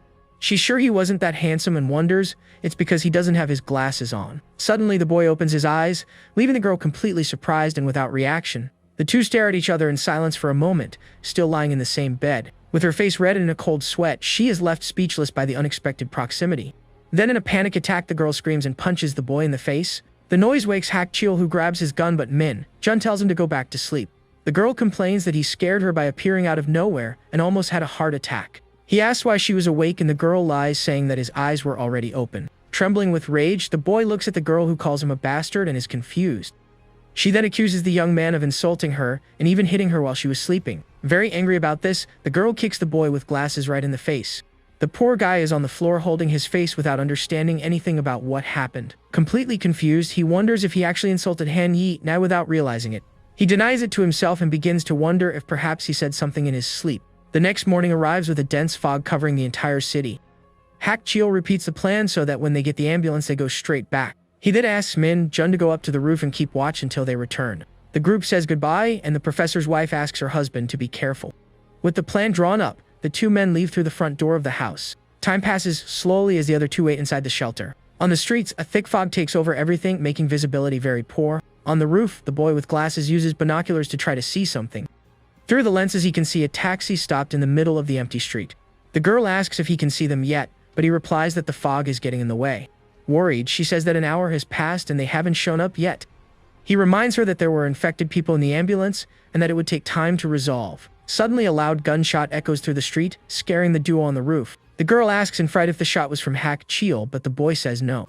With a pale face, he explains that the sound is different from their friend's rifle. The girl asks who shot it and if it was the boys who came yesterday. Suddenly, the young woman's face fills with panic and she is in shock. She covers her mouth with her hand, feeling a very bad smell spreading through the air. With an expression of disgust, the girl complains about the smell that makes her feel sick. The boy with glasses also smells it and warns that something is approaching. A desperate voice shouts from below, ordering them to open the shelter door. Without hesitation, he quickly grabs the binoculars to see what is happening on the street. Through the lens, he sees one of the boys from the previous day running alone in the fog. The man runs with a gun in his hand, shouting for them to open the gate quickly. Down below, the group gathers and the original residents face the survivor. The newcomer looks at the group and one of them asks if he is the one who came yesterday. Back on the roof, the girl asks where the car and the other person are. Desperately, the survivor runs towards the house's gate to be able to enter. With the pistol in his hand, he shouts once more for them to open the gate to the shelter. The boy asks about the other one, and he says that his companion was attacked and that was it. The survivor is sweating and has a dirty face as he says that an infected has appeared. Desperately, he shouts that a monster has appeared and that shooting it will do no good. On the roof, the boy with glasses quickly raises his binoculars to see the scene. He is completely shocked by what he sees and can hardly believe what is in front of him. Huge, swollen feet walk down the street as the survivor calls out for Han Yena. In a memory, a large smiling man introduces himself as Bong Jiu. We then see a disturbing image of him covered in blood asking about Instagram. Min Jun remembers playing a video game where a fat zombie appeared. That doubt that haunted you about the game suddenly starts to make sense. If the similarity between the game and reality were true, the world would be lost. The same hideous creature from the game is now right in front of you in real life. The giant, deformed monster walks down the street, and the boy finally understands everything. In his room, our hero is just chilling, playing a game, when a warning pops up on the screen about some jumbo-sized zombie and telling him to get out of there. For some reason, that creature on the screen gives him this weird, sinking feeling of anxiety and dread. So he starts thinking, if this game is even the tiniest connection to real life, well, that means the world is pretty much toast. Suddenly, that anxiety becomes all too real when we see a real-life version of the creature, all covered in nasty-looking injuries. Seeing the monster in its full, grotesque glory, he's positive the apocalypse has officially kicked off in his world. A barbed wire fence is shown as the chapter title declares that the apocalypse has finally arrived. A few moments earlier, we see the city streets are completely empty, with a strange fog blanketing the entire urban landscape. Just before that, we see a parked ambulance with 2 infected figures trapped inside. Next to the vehicle, 2 guys are planning their escape. One of them, armed with a bat, sizes up the situation. A loud noise grabs the guy's attention, and he looks up, confused by the sudden sound. His partner asks what that noise was and if he's managed to get the vehicle so they can bail. The young man explains the sound came from the people from yesterday, and the professor is shocked by the news. Someone warns them not to open the driver's side door and to shoot, because the infected would be all over them. Meanwhile, the other man makes a desperate run for a door, trying to escape the danger. Desperate, he bangs on a green door, begging them to open up or else he's a goner. The door swings open, and a young man with glasses tells him to get inside the safe house, quick. Just as he's about to say thanks, the monsters catch up and grab him from behind, much to his horror. The kid with the glasses just freezes, completely paralyzed with fear by the scene unfolding right in front of him. The man screams in pain as he's dragged to the ground and attacked by the creature that grabbed him. He begs for help, but the guy with the glasses and the girl just stare, terrified by the gruesome scene. The young woman is in total shock, completely confused and unable to process what's happening around her. Out of the fog, a whole horde of infected emerges, and among them is the big, beefy monster from the game. The enormous creature looks right at them and says in a chilling voice that it's finally found them. Terrified, the girl falls to the ground, and the guy with the glasses stands frozen in front of her, completely panicking. Seeing the horde getting closer, the kid with the glasses makes a split-second decision and slams the door shut. From the inside, he holds the door with all his might, listening to the man's screams from outside. The girl in shock asks the young man what that monstrous thing was. The young woman recognizes him as Lee Bong-jiu, the guy they met at the construction site who knew Park Sung-bin. Outside, the giant monster lets out a terrifying groan, calling out the name, Wai Na. The guy with the glasses starts breaking out in a cold sweat and says they need to get out of there fast. He says not even a rifle can stop that thing, and that they need help from some guy named Kang Hak Cheel. His eyes go wide as he suddenly seems to get an idea to handle the situation. With this new idea in mind, the guy with the glasses whips around, facing the inside of the house. He then sprints toward the back of the house, getting away from the door as fast as he can. An older woman asks about the noise, and he tells her to grab Ha-jun and hide on the second floor. Then he remembers fire and gets the idea to use Molotov cocktails against the creatures outside. He turns to the girl and tells her she needs to listen carefully because he's going to need her help. The young woman named Ham Yi-nai is still paralyzed with fear, tears streaming down her terrified face. The guy with the glasses yells at her to snap out of it and listen to the plan he's cooked up for them to survive. He explains that the creature is going to break through the gate and the door, so he'll throw Molotovs to buy them some time. When the monster gets in, she has to throw gasoline on it and then follow up with more Molotovs to stop it. The young woman seems to hesitate for a second, but quickly agrees to help with his risky plan. With her confirmation, he turns and yells for everyone to run to the second floor immediately. Someone then grabs one of the bottles they've turned into Molotov cocktails for the plan. Outside, the young man gets ready with the bombs, thinking that the noise is going to attract even more walkers. He figures that even with their attack instincts maxed out, the infected are still vulnerable to fire. With a swift motion, he hurls the firebomb, knowing the creatures will mindlessly jump into the flames. A huge explosion goes off, and with it, he hopes to stop the monsters from swarming and uncontrollably. Even with the intense fire, an infected's hand manages to reach through the now destroyed gate. In a close-up, we see a zombie's foot on fire, and more importantly, the plan seems to be working. The jumbo-sized monster pushes through the flames and screams the girl's name, as the young man says they need to finish it. Even with its body burning, the creature doesn't stop advancing, and seems to ask if it has finally been found. From above, Na throws a bucket of some liquid to help fight the threat down below. The liquid hits the monster in the face, which screams one of the guy's names in agony and fury. Seizing the opportunity, the young man hurls another Molotov cocktail at the creature, screaming for it to just drop dead already. The bottle hits its mark and causes a gigantic explosion that completely engulfs the zombie. The monster is completely consumed by the flames, screaming in pain as its body is incinerated. The young man yells that it's not enough and tells the girls to keep throwing the bombs. However, one of the infected manages to get through the fire barrier and breaks into their safe zone. The guy with the glasses starts to worry because he's running out of Molotov cocktails, and without them, things will get dangerous. On the second floor, Ye Ne and the other young woman have also used up almost all their firebombs. Minjun then holds the last bottle he has left to use for defense. Suddenly, one of the infected that got through the fire lunges and attacks him by surprise. The monster grabs him by the neck with its filthy hands and throws him backward with incredible force. Seeing the horrible scene from above, Hanyina desperately screams the young man's name. The other woman asks what to do, and Yi now realizes she can't throw the bomb without hitting him. In the courtyard, more zombies keep pushing forward while Jun is being attacked on the ground. Pinned down and being attacked, the young man looks up and screams with what's left of his strength. He thinks that if any more creatures show up, it's over for all of them. Realizing his time is up, the kid accepts his fate as the monsters attack him without mercy. The guy with the glasses' body starts to catch fire as the infected continue their assault. With his eyes closed, he seems to have given up and accepted that his life has come to an end. Suddenly, a voice yells at him to get up and not give up on his life. It was that Kang Hak Chio guy yelling for him to get up before more monsters show up. With his last bit of strength, the guy with the glasses calls out the name of his savior who just appeared. Hak Chio then extends his hand and helps him up from the ground where he had fallen. Meanwhile, the giant monster, still on fire, hasn't been defeated and continues to threaten them. Flashing back a bit, we see Hak Chio yelling for everyone to get into a shelter, fast. Through the streets, a massive crowd of infected runs frantically, causing total panic in the city. In front of an ambulance, our hero aims his weapon at a creature sprinting toward him. He fires a perfect shot, hitting the monster right between the eyes, stopping it in its tracks. After the shot, the young man remembers that was his last bullet, and now they really have to run for it. We get a close-up of the ambulance's license plate, smeared with blood, as everyone gets ready to flee. Inside the vehicle, he yells at the driver to step on it, and the man agrees to get them out of there as fast as possible. The vehicle floors it, leaving behind a horde of furious creatures chasing after them. They finally manage to escape at high speed, leaving the monsters in the dust. The ambulance driver, sweating bullets, looks incredibly tense as he navigates the streets. In the rearview mirror, he sees the house engulfed in flames and the horrific scene they left behind. The flames completely consume the building that was once everyone's safe haven.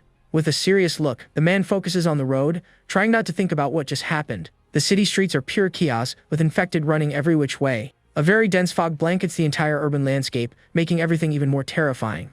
The image confirms that the apocalypse has finally arrived to change the world forever. Now, their vehicle moves slowly through the abandoned cars on the deserted street. Inside the ambulance, the survivors are silent, their faces showing the trauma they've endured. The guy with the glasses seems lost in thought, sweating as he remembers a tragic event. In his mind, he flashes back to the moment a man was banging on the door, desperately begging to be let in. With a shocked face, the young man opens the door and yells for the man to get in quickly before it's too late. Just as he was about to say thanks, a creature grabs him from behind, preventing him from getting inside the shelter.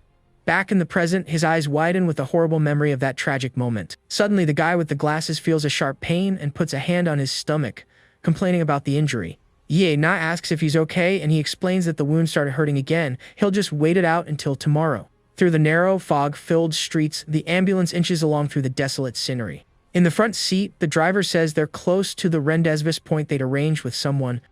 The leader thinks they've gone far enough, but the other guy prefers to wait since the weather is turning and it might rain.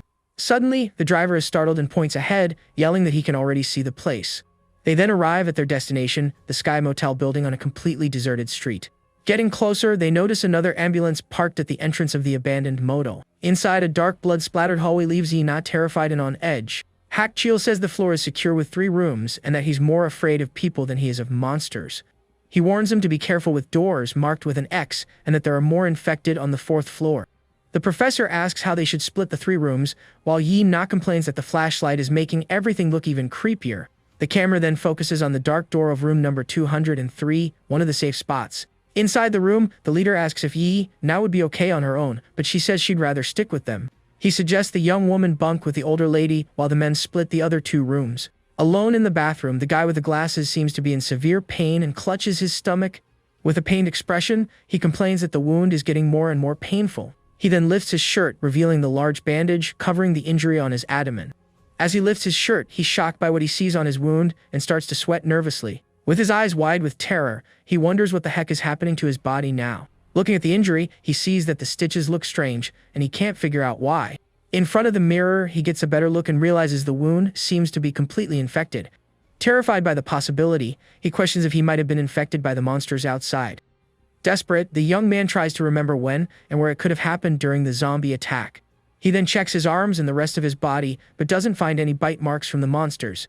A memory surfaces of the moment he was injured in a fight at the construction site. He recalls that during that fight, he ended up falling and passed out for a while after being hit. He thinks that if he was infected during the fight, the incubation period wouldn't be this long and he'd already be a zombie. So, he tries to remember when he was attacked, but the clothes he was wearing on the day of the injury were completely different. The guy wonders if the infection could have been from bodily fluids, like blood in his eyes or mouth. He remembers Chiel saying that the only way to get infected was by a bite, and that blood wasn't contagious. Maybe his friend's theory was wrong, or maybe it was just a normal inflammation in his recent wound. Suddenly, his eyes widen in pure terror with the horrifying conclusion he's finally reached. Sitting on the bathroom floor, he's certain his gut feeling isn't wrong and that this is an infection. Meanwhile, back in the room, a small oil lamp dimly illuminates the dark space. The young woman named Yi Nai has a very worried expression on her apprehensive face. Worried, she thinks that he's been in there for a long time and calls out his name, saying she needs to use the bathroom. She threatens to come in if he doesn't come out, and at that exact moment, the bathroom door slowly creaks open. Surprised, the young woman asks him what he was doing in there, since she didn't hear a single sound or response from him. The young man then asks if he can sleep alone in the remaining room, leaving the girl confused by his request. The guy with the glasses just says he wants to be alone, leaving the young woman even more baffled by it all. The young woman presses for a reason, but he just says he feels sick, and that's why he wants to be alone right now. Awkwardly, the young woman asks if the idea is for her to share a room with Kiel, finding that a bit weird. Without answering, the guy just grabs his backpack and starts to leave as she asks him to wait. The girl asks if he's uncomfortable because of her, but he just stares at her and says her name. With a serious look, the young man says he wants to stop playing games with her and asks her to please just leave him alone. Not understanding at all, the young woman is left completely confused by the guy's sudden and strange reaction. The young man then turns and leaves the room, leaving the young woman standing alone in the doorway, completely clueless. In another room, Chiel is leaning against the door with his arms crossed and a serious expression. He says he'll share a room with the others, and that it would be better for her to stay with the older woman. We then see the door to room 202, where the guy with the glasses decides to isolate himself from the rest of the group. As he turns the doorknob, he thinks that everyone probably expects some kind of action movie life. Entering the room with his backpack, he reflects that life isn't like being the main character of a movie. He looks at the window and thinks that people believe in a happy ending, no matter how tough things get. Standing in the middle of the messy room, he feels a sharp pain in his stomach and feels completely hopeless. The young man then sits on the floor, leaning against the door, and seems to accept his tragic and lonely fate. He holds his wound and realizes that in real life, there's no such thing as a happy ending for everyone. The young man understands he was far from being a main character. His life was just ordinary and unremarkable. In the end, he decides to just get infected and disappear, since he was just another background character in the story anyway. He wonders what he was even expecting out of life, reflecting on his own pointless existence. Sitting on the floor of the messy room, he cries because he knows his end was going to be like this one way or another. Outside, the city remains shrouded in fog, and the groans of zombies echo through the empty streets. The next morning, a cloudy sky illuminates the Sky Motel sign where the survivors spent the night. Ye Nai then knocks on the door of room 202, calling for Min Jun to see if he's awake yet. Chiel appears behind her and, with a serious expression, says he's going to open the door to check. He then turns the doorknob but notices something strange and gets confused by the situation. Surprised, the man says that the door is locked from the inside, and the young woman is shocked by the unexpected news. With a bead of sweat running down his face, he thinks that he hopes he's wrong, but he has a very bad feeling about this. Kiel then tells the young woman that he thinks the guy got infected by the monsters. Shocked, the young woman can't believe what she just heard and is left speechless. The young woman says that's nonsense because he'd be making noise if he were a monster. The man shoots back that if the young man were okay, he would have already opened the door. He then raises the possibility that the kid might have just stopped breathing. Angry, the girl calls him crazy and tells him not to even joke about that. Desperate, she pounds on the door, yelling for Min Jun to stop messing around. The young woman keeps banging on the door and says that this isn't funny at all. With no response from the other side, she falls silent in front of the door. The young woman calls the guy's name, still standing in front of the door to room 202. Desperate, she starts hammering on the door and yells for him to open up right now. With her face covered in tears, she curses him out and demands he stop this stupid prank. Suddenly, the sound of the doorknob turning echoes down the hall, and the door begins to open. Seeing the door move, the girl is completely stunned by the unexpected scene. Worried, she asks if he's okay, but the young man just calls her name in a weak voice. The young man then reveals that there's something very wrong happening with his body. The young woman keeps pounding on the door, desperately screaming for the guy to stop his silly game. With her face covered in tears, she curses him out and demands he stop the stupid, tasteless prank. Suddenly, the sound of the doorknob turning echoes down the hall, and the door finally begins to creak open. Seeing the door move, the girl is completely stunned by the totally unexpected scene. Worried, she asks if he's okay, but the young man just calls her name in a very weak voice. The guy then reveals that something very strange is happening to his body, leaving them both extremely concerned. The scene then shifts to 18 years in the past, showing us a quiet street in a suburban American neighborhood. We see two young boys near a tall fence, one of them rushing his friend to get to that strange place already. One of the boys warns the other not to get close to the weirdo who lives there, because his aunt forbade it. The other kid replies that it's just curiosity, he only wants to know why the man thinks the world is going to end. His friend warns him that the man might shoot them with a gun, but he doubts something like that would ever happen in their neighborhood. Even though he's a little scared, the young man doesn't seem to know what to do, as his curiosity about the man is much stronger. His fearful friend then gives up on the idea and decides to go home, not wanting to get an earful from his aunt later. Alone, the curious boy stands there, staring at the large metal gate, still wondering what's on the other side. Suddenly, a mysterious voice from inside the property asks loudly who's out there, startling the young man. The mysterious voice warns that soon there will be zombies everywhere and questions him about putting his life at risk. The boy wonders about zombies and what that even means, still not understanding any of this crazy situation. The voice comments that it heard him speaking Korean and asks where he's from, surprising the boy. The man asks if he's the son of the Asian couple who lives nearby, but the boy denies it and explains his situation. The voice then asks where his parents are, and the young man gets a sad look on his face, not answering. With an empty gaze, he reveals that his parents passed away while they were still living in South Korea. Because of that, he and his twin brother were sent to live with their uncle, and the voice apologizes for the question. The man warns that it's dangerous outside and that the zombies will come, but the boy just thinks he's a nutjob. The voice asks if he's looking for a hideout, and the young man wonders if this is some kind of role-playing game. Playing along, the boy says the zombies are chasing him, and that's why he's running from the danger. The man asks if the zombies have finally appeared and if he's been bitten, but the young man says no. Suddenly, the large metal gate opens a crack, revealing a small gap to the inside. The boy stands frozen in front of the now open gate, completely surprised by the unexpected scene.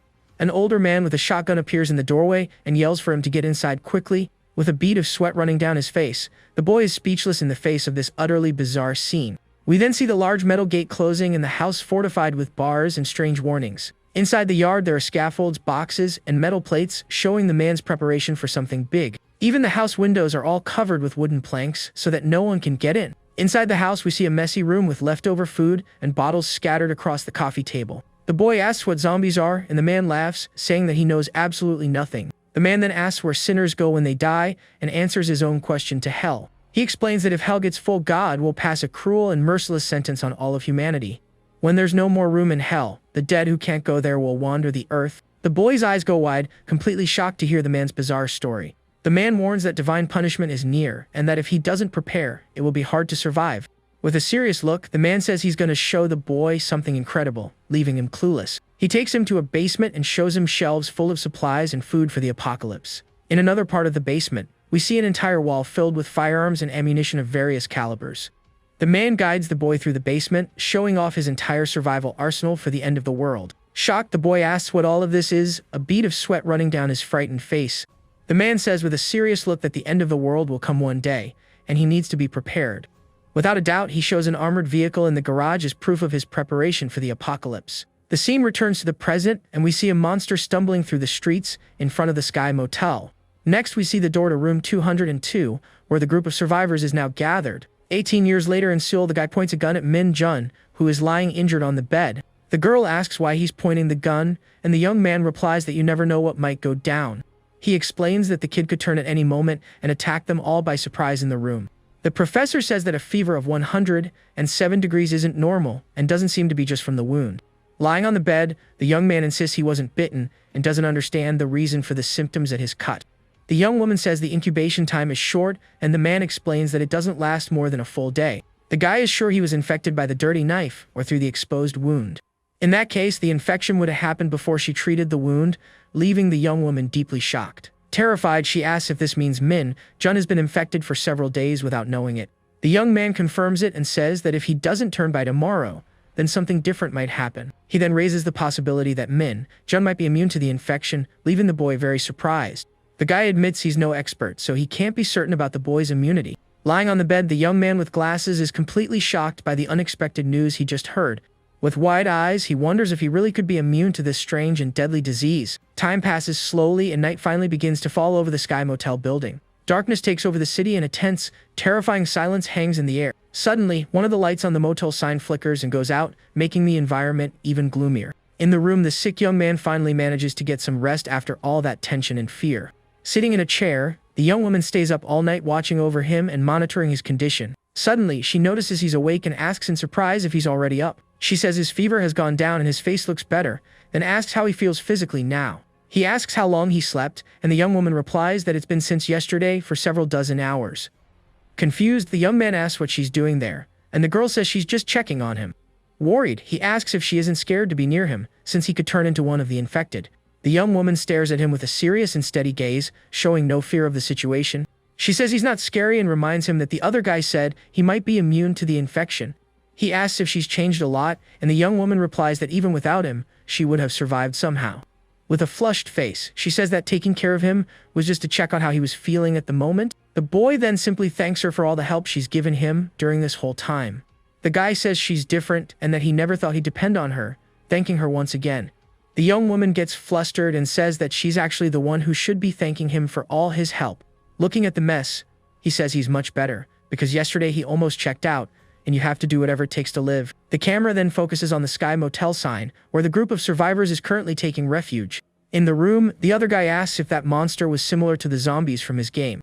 The young man on the bed answers with certainty that this situation is, without a doubt, connected to that game. The other one questions if the game company created the virus, but the young man says he doesn't know the answer. She asks about the famous developer, and the young man tries to remember his name, a bit confused. A voice reveals it's Daniel Jin, the CEO of Redmind, and we see a young man at the door in a memory from the past. In a flashback, the 12-year-old boy says he really admires that famous game developer. In the present, she remembers his dream was to be a dev and asks if he's heard of Daniel Jin. The boy explains that he's a Korean-American developer who became a hit with an indie game in high school. He mentions that the game Rage 2 was a success, and afterward, the company invested in medicine and biology. The guy explains that he's a famous entrepreneur in America, but not well known in Korea. The protagonist remembers that Daniel Jin has a twin brother but can't recall his name right now. The guy laments not having internet to look it up, because the coincidence between their businesses is just too bizarre. The young woman then asks what the company's goal would be in all this, but he doesn't know the answer to that either. The protagonist gets tense, a bead of sweat on his face, as he can't figure out the motive. The scene suddenly shifts to a dark and gloomy hallway in a mysterious, unknown building. We see an archive photo of Daniel Jin at 29 years old in some kind of official report. A person explains that Daniel and his twin brother, Elliot, suffered a lot of bullying during their childhood. Their mother was a famous actress who was unjustly accused of fraud and ended up taking her own life. The father also went bankrupt and took his own life, so the twins went to the United States to live with an uncle. The agent asks the woman to get to the point, and she explains that after that, he founded Redmind. The young man says he doesn't have time for this conversation because he needs to get back to Korea right now. The agent comments that if he suffered so much at the hands of his compatriots, he would have a motive for revenge. The person then asks directly if he was the one who spread the virus all over South Korea. We see the sterile, empty hallway of the building again, creating an atmosphere of intense tension and suspense. Annoyed, the young man asks how many times he has to repeat that he wasn't responsible for that incident. He then suggests they suspect his younger brother, who seems to be the real culprit in this story. The agent asks if he knows why Elliot returned to Korea, but the young man says he doesn't know the real reason. Daniel thinks it's obvious that he was the one who bought Elliot's lab and finds it absurd that they know nothing. The agent reveals that his company's stock shot up 500%, which is why he's the prime suspect. Looking to the side, the young man just comments that his brother was always that weird, slightly crazy way. With a hateful look, he says that all Koreans should go to hell for everything they did to them. The agent scoffs and Daniel gets angry, saying he created his company to help, not to destroy the world. He states that while they argue, a lot of people are dying, and that they are the only ones who can create the vaccine. The agent asks about luring the infected, and the young man confirms they're on their way, threatening him seriously. The virus has already spread to other countries, and he needs to go to Korea to clean up his brother's mess. The agent informs him that there's still no news on Elliot's whereabouts, as the local agents haven't responded. Another agent comments that although Elliot is the main suspect, there is no concrete evidence against him. The agent then decides that they will go after Elliot themselves, and that they won't release Daniel until they find him. The agent agrees with the plan and decides to move forward with that pretty crazy idea. Daniel then proposes that the agents accompany him to Korea and guarantees he won't try to escape. With a determined look, he thinks that his brother won't be able to escape him. No way. The agent stares at Daniel as he claims to be the person who knows his own twin brother best. With the air of a hero, he asserts that in the end, he alone will be able to save all of humanity. The scene then shifts to an empty, fog-filled street with abandoned cars everywhere. We go back 2 days in the past, to the moment the guy left to look for an ambulance in the city. He rides his scooter down the street and notices the fog and the low battery remaining on his vehicle. The guy thinks about heading to Gunjar and Akasan stations, as the group might have changed their route. Suddenly, a man covered in injuries appears in front of him, screaming loudly in pain and desperation. The guy slams on the scooter's brakes, and the blood-stained tire stops right in front of the strange man. The man then lunges at him, and the guy is terrified by the aggressive and unexpected move. Without a second thought, the guy quickly grabs a knife that was stored inside his backpack.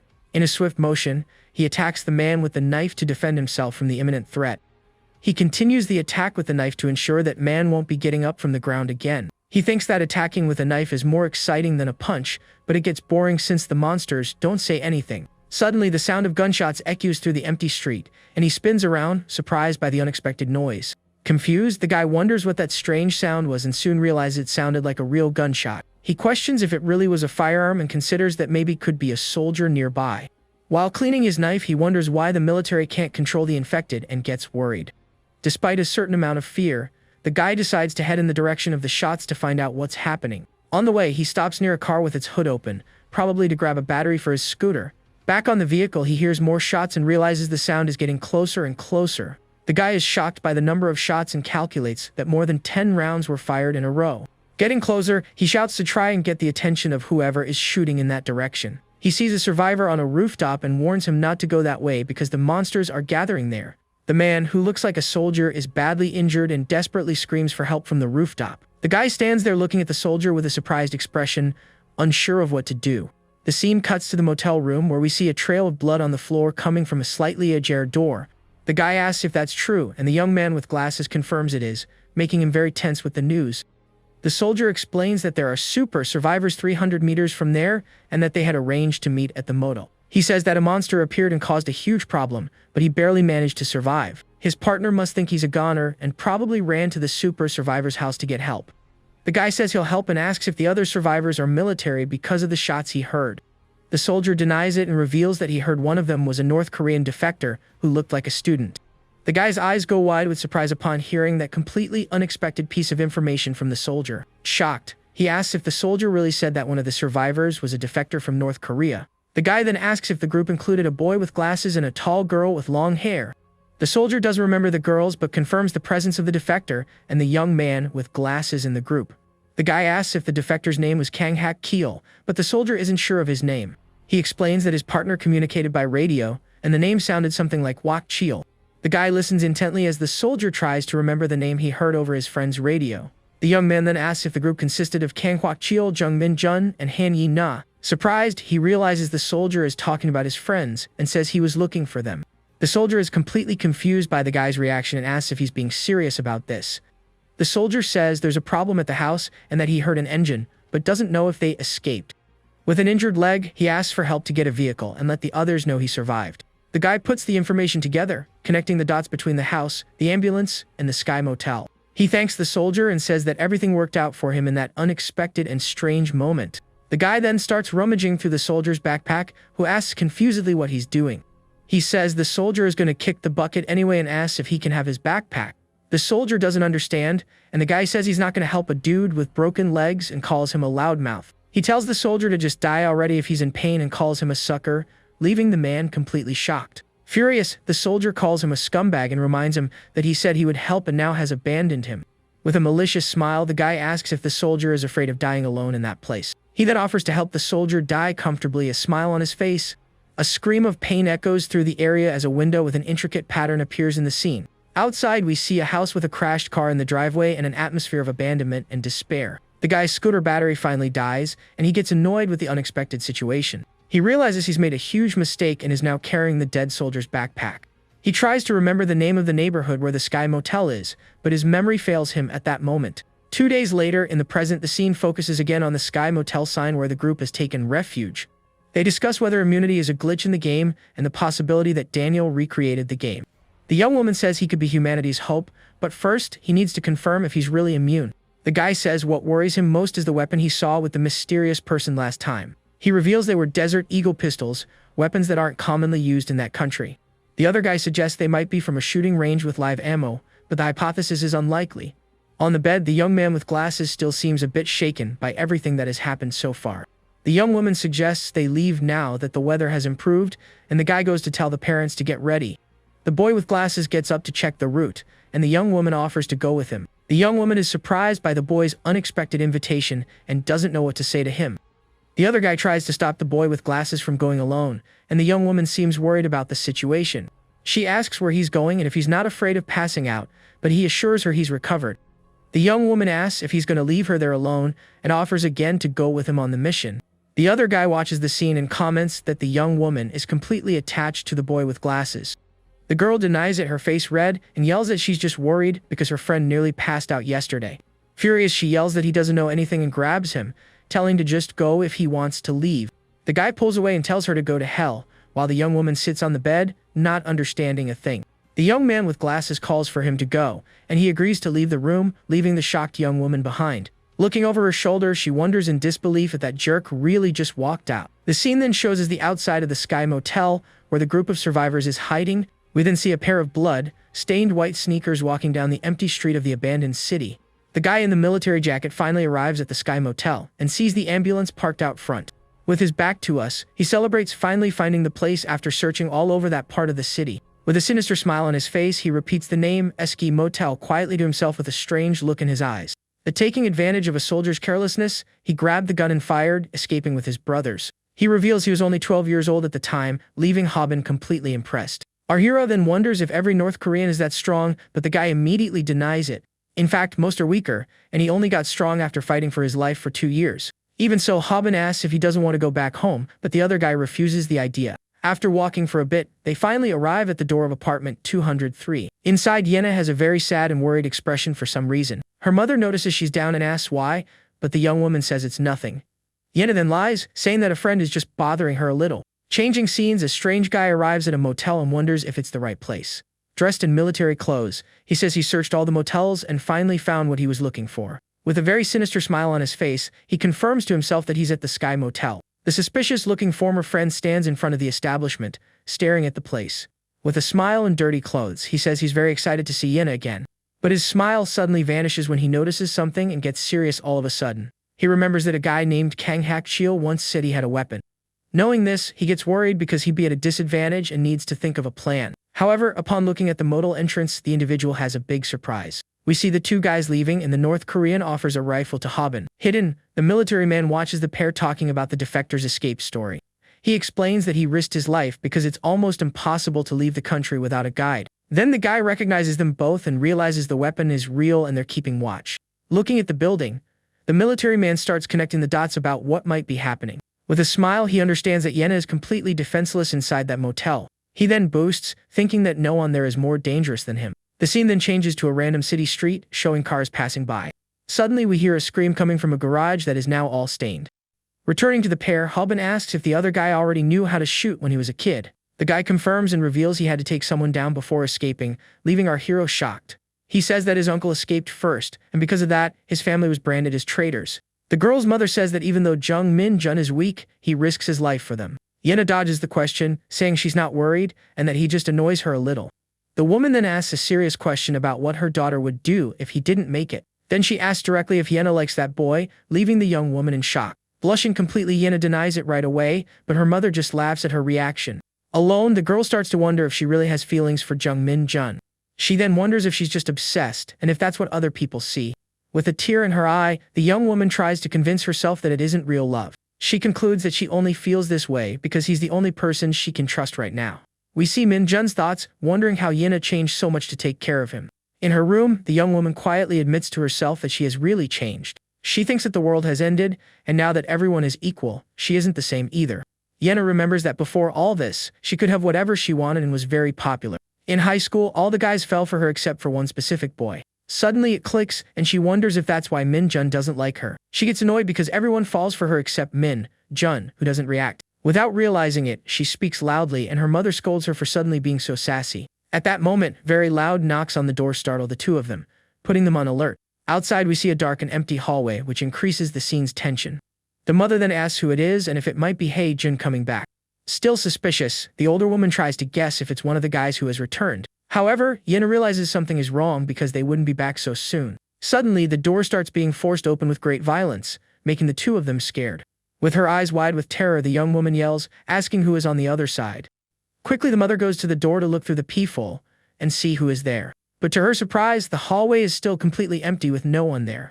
Hiding to the side, the military man smiles, saying he's more nervous than the first time. He then confirms that he heard Yena's voice and another woman's inside the room. The individual decides to mark room 202 and then check the other rooms. He sees a door marked with an X and deduces he can't enter because there are infected inside. Suddenly, he notices something and his expression changes completely. He then stops in front of the door of room 206 and stares at it for a while. As he tries to open it, a man asks his son, Jun, to wait a moment. The man then says that daddy is going to see mommy, leaving the military man confused. The door opens and a guy with glasses asks, frightened, who the individual is. With a threatening look, he replies that he's there for Yena. He is terrified and the military man asks if there's anyone else in the room. Losing patience, the individual moves forward with the blade, threatening the man with glasses. At that moment, a young boy appears at the door of one of the rooms, very scared. We see the look of terror on the boy's face, who is completely shocked by the scene. The aggressor grabs the boy's father, who screams in desperation upon seeing the situation. The boy then runs and yells for the aggressor not to touch his father. He easily shoves the boy, wondering who that little brat is. The noise from the commotion reaches Yena's room, and she looks scared at the door. She and the older woman are horrified when they realize it's her brother and father in the other room. Desperate, the mother runs to the door, but Yena asks them to go together. Quickly, the girl looks for the knife that Hack-Cheol had given her. With her hands trembling a little, she finally finds the blade. Armed with the knife, the young woman prepares to go out and help her family. But a familiar voice yells for her not to enter, surprising the young woman. Suddenly, the North Korean and Hobbin appear, running down the hallway. Arriving at the door, the defector immediately points the rifle inside the room. Inside the room, the military man holds the man still and asks who else is there. The young man surprises him from behind and orders him not to move an inch. While the boy screams in desperation, the North Korean keeps aiming at the intruder. The scene shows the tension with the MC's friend aiming at the military man holding the hostage. He then thinks that his last bullet was meant for someone named Park Sung-bin. Without hesitation, our shooter says goodbye to the enemy and prepares to fire. With a steady finger, he finally pulls the trigger to end it all. But to the young man's surprise, he realizes something has gone very wrong. The guy wonders what the heck is going on, as the weapon broke at that very moment. Seizing the opportunity, the military man lunges at our shooter without hesitation. With a swift move, the young man's rifle flies away, leaving him unarmed. Without wasting a moment, the military man pulls the knife from the North Korean's waistband, leaving him surprised. The scene opens on a quiet city street, with cars parked along the curb under the afternoon sun. As someone walks along the sidewalk, they suddenly come to an abrupt stop. His companion turns to face Jung-min Jun, asking him what is wrong. The young man looks very unwell, explaining that his symptoms seem to be returning. He lifts his hoodie, revealing a large, roughly stitched wound on his side that is still bleeding. Min Jun says he feels dizzy with a rising fever. His companion decides they should head back. He tells the youth to listen to Yena's advice and not overdo it, offering to take him to the motel to rest. With a worried expression, the young man hesitantly agrees to go back. Leaning on his friend for support, he clutches his side and wonders why he feels sick so suddenly. They make their way down the street toward a yellow van with its doors open. While driving, the defector suddenly lets out a sound of concern, his expression hardening. At that moment, a loud scream echoes from a nearby building, startling them. The scene flashes to a brutal fight, where the defector blocks a knife attack from the soldier. He twists the intruder's wrist with force, attempting to disarm him. Both men are locked in a deadly struggle, each holding a knife in the cramped hallway. In a swift motion, the defector manages to plunge his blade into the soldier's shoulder. The military man lets out a cry of pain as the weapon sinks into his flesh. Without hesitation, the North Korean pushes the knife in deeper to incapacitate his foe. He follows up with a strong kick, sending the injured soldier stumbling backward. The soldier curses in frustration while the defector remains ready, knife in hand. The soldier clutches his wound, wondering if his opponent is an MMA fighter because he blocks so well. He glares at Kang Hack-Cheol, cursing him under his breath for being so skilled. In an instant, the soldier starts to panic, realizing how many times he has already been stabbed. The defector's blade is covered in blood as he holds it steadily, ready for his next move. The soldier knows one hit to a vital spot will be the end, and he also spots Jung-min Jun behind his opponent. Hack-Cheol calmly asks the intruder how many people he has killed with that very knife. He assumes the soldier must have killed many survivors, calling him crazy for trying to harm an innocent teacher. Then, Hack-Cheol makes a surprising confession, admitting he feels a certain way too. He reveals that he feels a great thrill whenever he has to stab someone. The defector adds that the feeling is even better when his target is a criminal like the soldier. The soldier's confidence wavers, and he tells Hack-Cheol to leave, saying they have no reason to fight. Seeing an opening, the intruder tries to make a deal, which catches the defector's attention. He says his only business is with Yina and Min Jun, promising to leave if they are handed over to him. Hak Kyo calls him an idiot, asking why he attacked the teacher. The soldier is left speechless. Cornered, the soldier demands they stop fighting with knives and settle it fairly with their fists. He continues to shout, asking his opponent if he is afraid to fight without a weapon. The soldier tells him not to be a coward while Hak Kyo holds his knife and flashlight. In a sudden move, the defector tosses his knife aside, and the soldier does the same, but as the soldier speaks, Hak Kyo lunges forward and cuts off his finger, making him scream in pain. Enraged, the soldier yells at him for the dirty trick, still demanding a fair fistfight. The soldier, now terrified, begins to beg for his life, but Hak Kyo remains calm with his knife ready. Watching from behind, Jung Min Jun is shocked to see the tough soldier pleading to be spared. With his hands up, the man apologizes for attacking the teacher and promises to do anything to save him. The defector listens to the desperate pleas, his expression remaining cold and unchanged. He calmly tells Park Sung-bin that he must pay for his sins with his life. Realizing his begging is futile, the soldier sweats nervously but agrees to finish things. He looks down at his own bloody knife, preparing for the final confrontation. Gripping his weapon tightly, Sung-bin declares he is ready to go for it. Hak Kyo is momentarily confused by his opponent's sudden shift in demeanor. The soldier vows to kill Hak Kyo even if he loses an arm, grabbing his backpack as a shield. In a surprise move, Sung-bin throws his backpack directly at the defector. The unexpected tactic catches Hak Kyo off guard, leaving him vulnerable for a moment. The soldier immediately lunges forward, tackling his opponent with all his strength. Both men crash to the ground, their bloody shoes tangling as they fall. Sung-bin lands on top of Hak Kyo, pinning him to the floor while cursing at him. The two continue to struggle violently on the checkered floor of the motel hallway. Now in a dominant position, Sung-bin holds his knife above the pinned defector. Hak Kyo looks up, caught beneath his opponent, unable to move freely. Lying on top of him, the soldier laughs, saying that Hak Kyo underestimated him. Suddenly, the defector's eye widens in shock as he notices something unexpected. Jung Min Jun suddenly appears, raising a spike bat high above the downed soldier. With a fierce expression, he brings the weapon down with all his remaining strength. The young man grunts, clutching his side as the pain from his own wound intensifies. On the floor, the soldier screams in agony from the heavy impact of the bat. Barely conscious, Hak Kyo looks up and weakly calls out the young man's name. His eyes then roll back into his head as he finally loses consciousness from his injuries. The defector's hand goes completely limp, letting his blood-stained knife fall to the floor. With a serious wound in his shoulder, he now lies unconscious and out of the fight. Seeing this, the soldier pushes himself up and begins to laugh wildly at Min Jun. He mocks the youth, questioning how he dared to attack him with that bat. Min Jun sweats profusely, wondering why his illness had to flare up at this exact moment. The soldier realizes Hak Kyo and the teacher are down, leaving only the youth and the boy. He holds up his injured hand, reminding Min Jun that his friend cut off his finger. He vows to make them both pay cruelly, which causes the young man's eyes to widen in fear. The pain becomes too much and the spike bat slips from his grasp, clattering to the floor. Min Jun lets out a scream of agony, which takes the soldier completely by surprise. The intruder looks on with a confused expression, asking what is wrong with him. The youth collapses, clutching his stomach as the soldier wonders if he is infected. He decides it doesn't matter, concluding he will have to kill him anyway, and retrieving his knife. The soldier stands over his fallen foes, asking the pained young man what he thinks he is doing. To the soldier's surprise, Min Jun stumbles towards one of the nearby doors. He starts banging his fist on door 205, trying to break it down. From inside the room, someone screams, startled by the violent banging. Confused, the soldier wonders what is happening, asking if there are zombies in that room.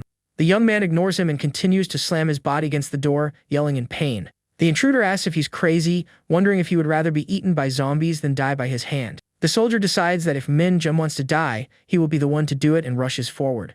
Just as he approaches, the youth manages to get the door open. Min Jun falls through the doorway just as the soldier reaches him, leaving the intruder alone in the hall. The soldier stands in the now brightly lit hallway, staring into the dark room.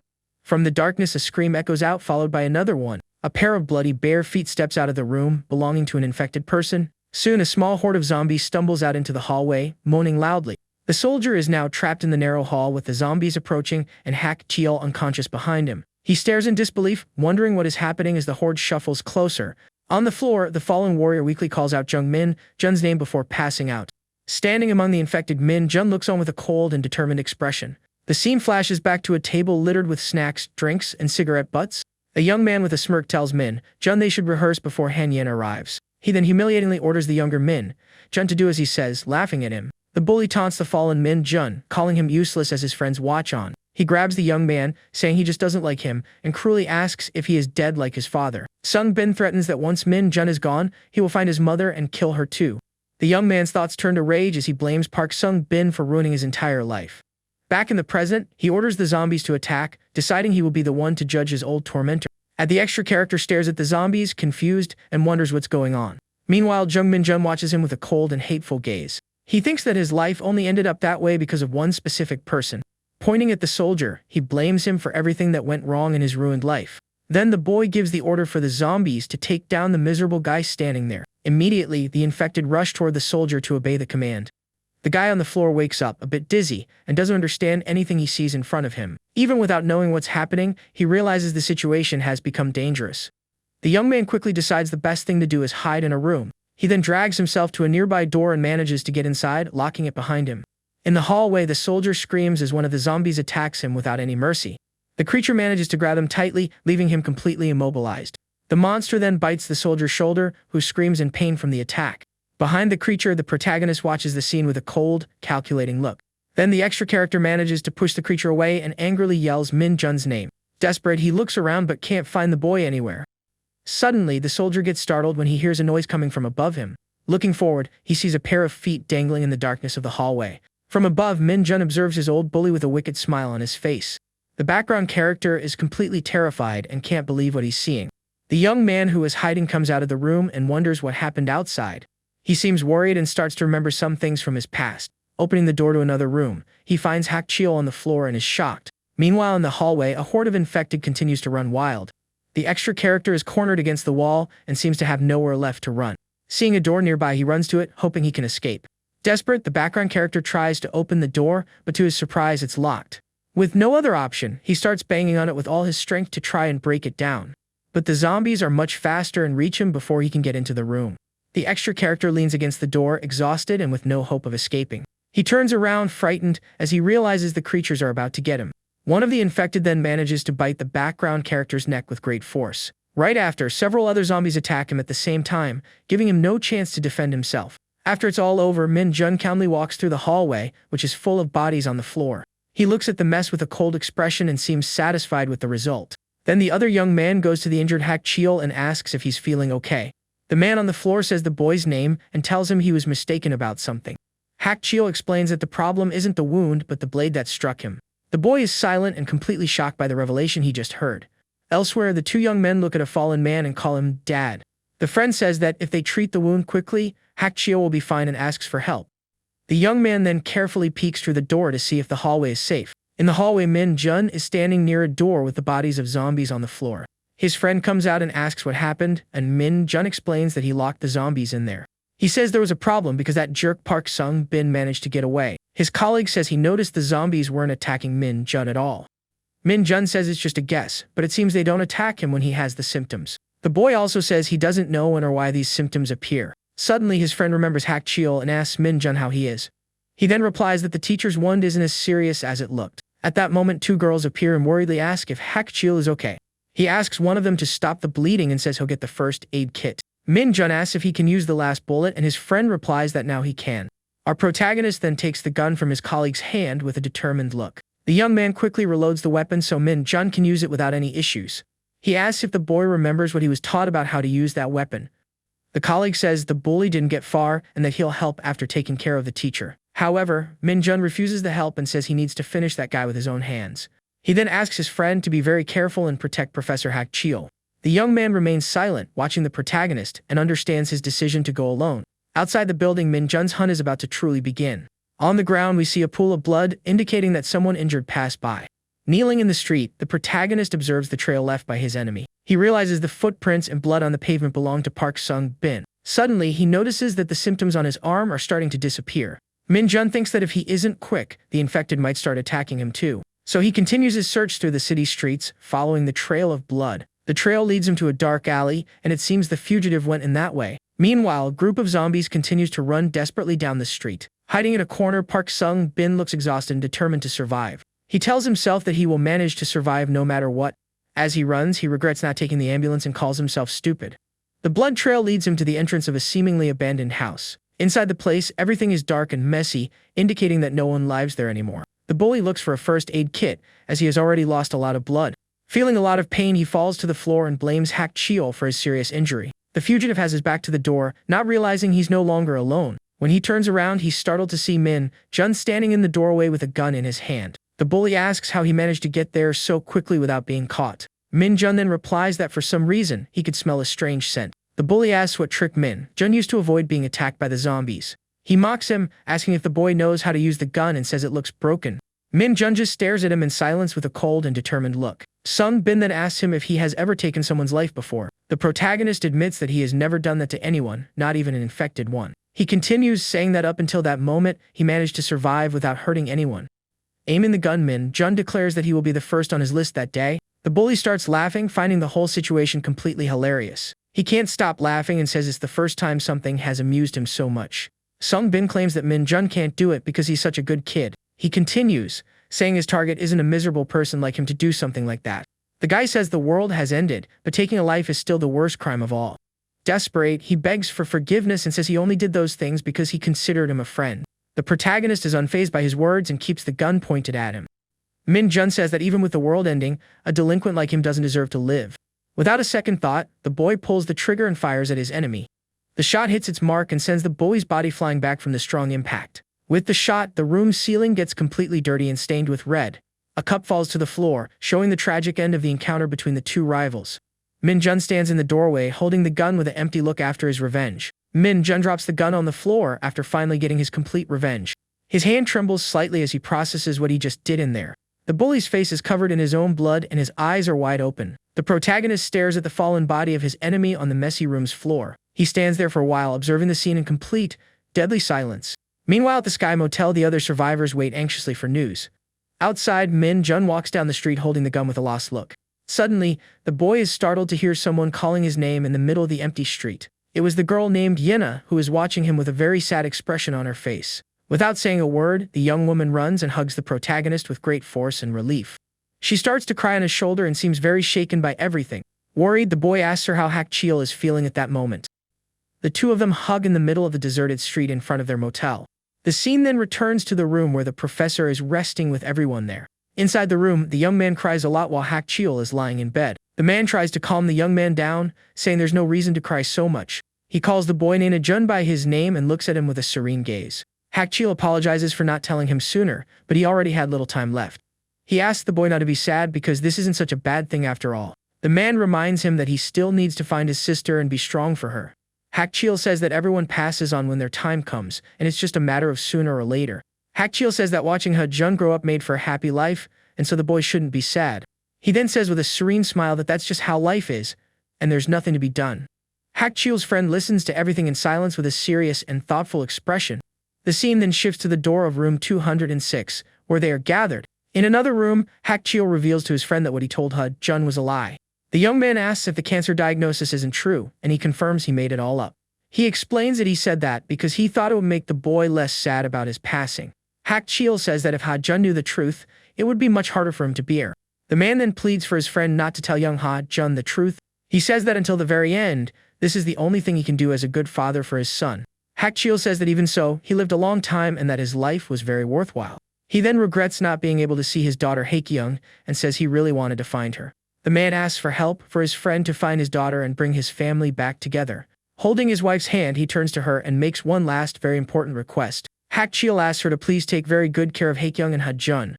In another corner of the room, the other friend in the group seems to be planning something. He says that if he turns into one of the infected, they should just leave him in the room and not worry about finishing him off. The young man explains that if he's stuck there as a zombie, he might eventually starve. But he's hopeful that if the chaos passes, a cure for the infection might appear. Suddenly, Hakchiel starts to feel unwell in bed, and his friend asks everyone to come back. The friend then listens to everything in silence and seems to make an important decision right there. He says he will be waiting for the cure and that he won't give up on that hope. Outside the Sky Motel, the group of survivors gathers to talk. The young man asks if there's a possibility of a treatment for the infected. He says he's not a doctor himself, but he thinks a cure is almost impossible. The friend explains that once you're infected, you're no longer human, and a cure would be great. Yena then asks the young man what happened in the hallway a while ago. He turns to Min Jun and says it looked like the boy was giving orders to the zombies. The girl gets confused and asks if what he said makes any logical sense. Min Jun quickly denies it and explains that he only yelled because he was very angry. The friend assumes the zombies attacked the bully because he was the only one not infected. He remembers that the symptoms protect Min Jun, and the boy confirms they will return. The protagonist then remembers a game called Rage Z and a character from it. In that game, there was a king of the undead who was conscious and led the horde. Min-jun thinks he hasn't become this king because the zombies attack him when the symptoms fade. He decides he needs to test if he can control the infected next time. Yahello looks thoughtful and wonders if the protagonist is still infected with the virus. She then starts to question if she could catch the disease, and if it's dangerous to be near him. The girl thinks that if this is true, even romantic things would be impossible. She imagines that kissing the boy would be out of the question if he could infect her. The friend says there's nothing going on between him and Yahello but worries about Min-jun's future.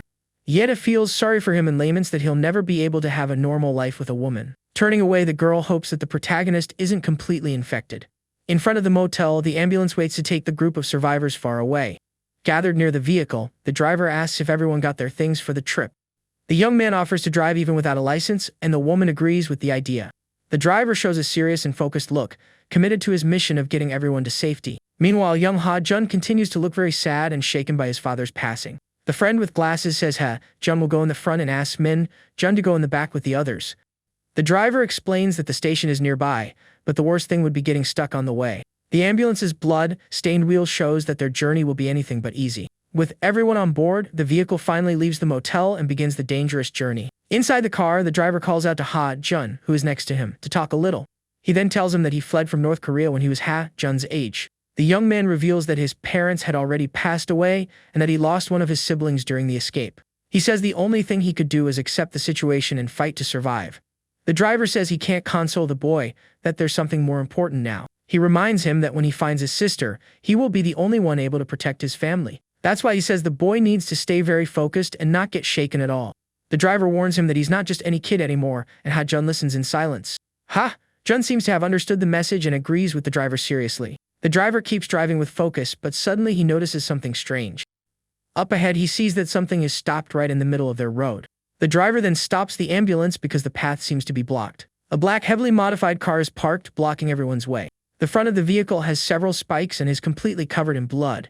To everyone's shock, a man is tied to a cross on the front of the car. The strange vehicle is stopped at the intersection and seems to be waiting for them. The driver wonders what kind of car that is and if it's coming for them. He yells for everyone to get down, not understanding what he's seeing in front of him. The young man doesn't know who is there, but he senses the situation has become very dangerous. He then concludes that whoever owns that car is someone very dangerous.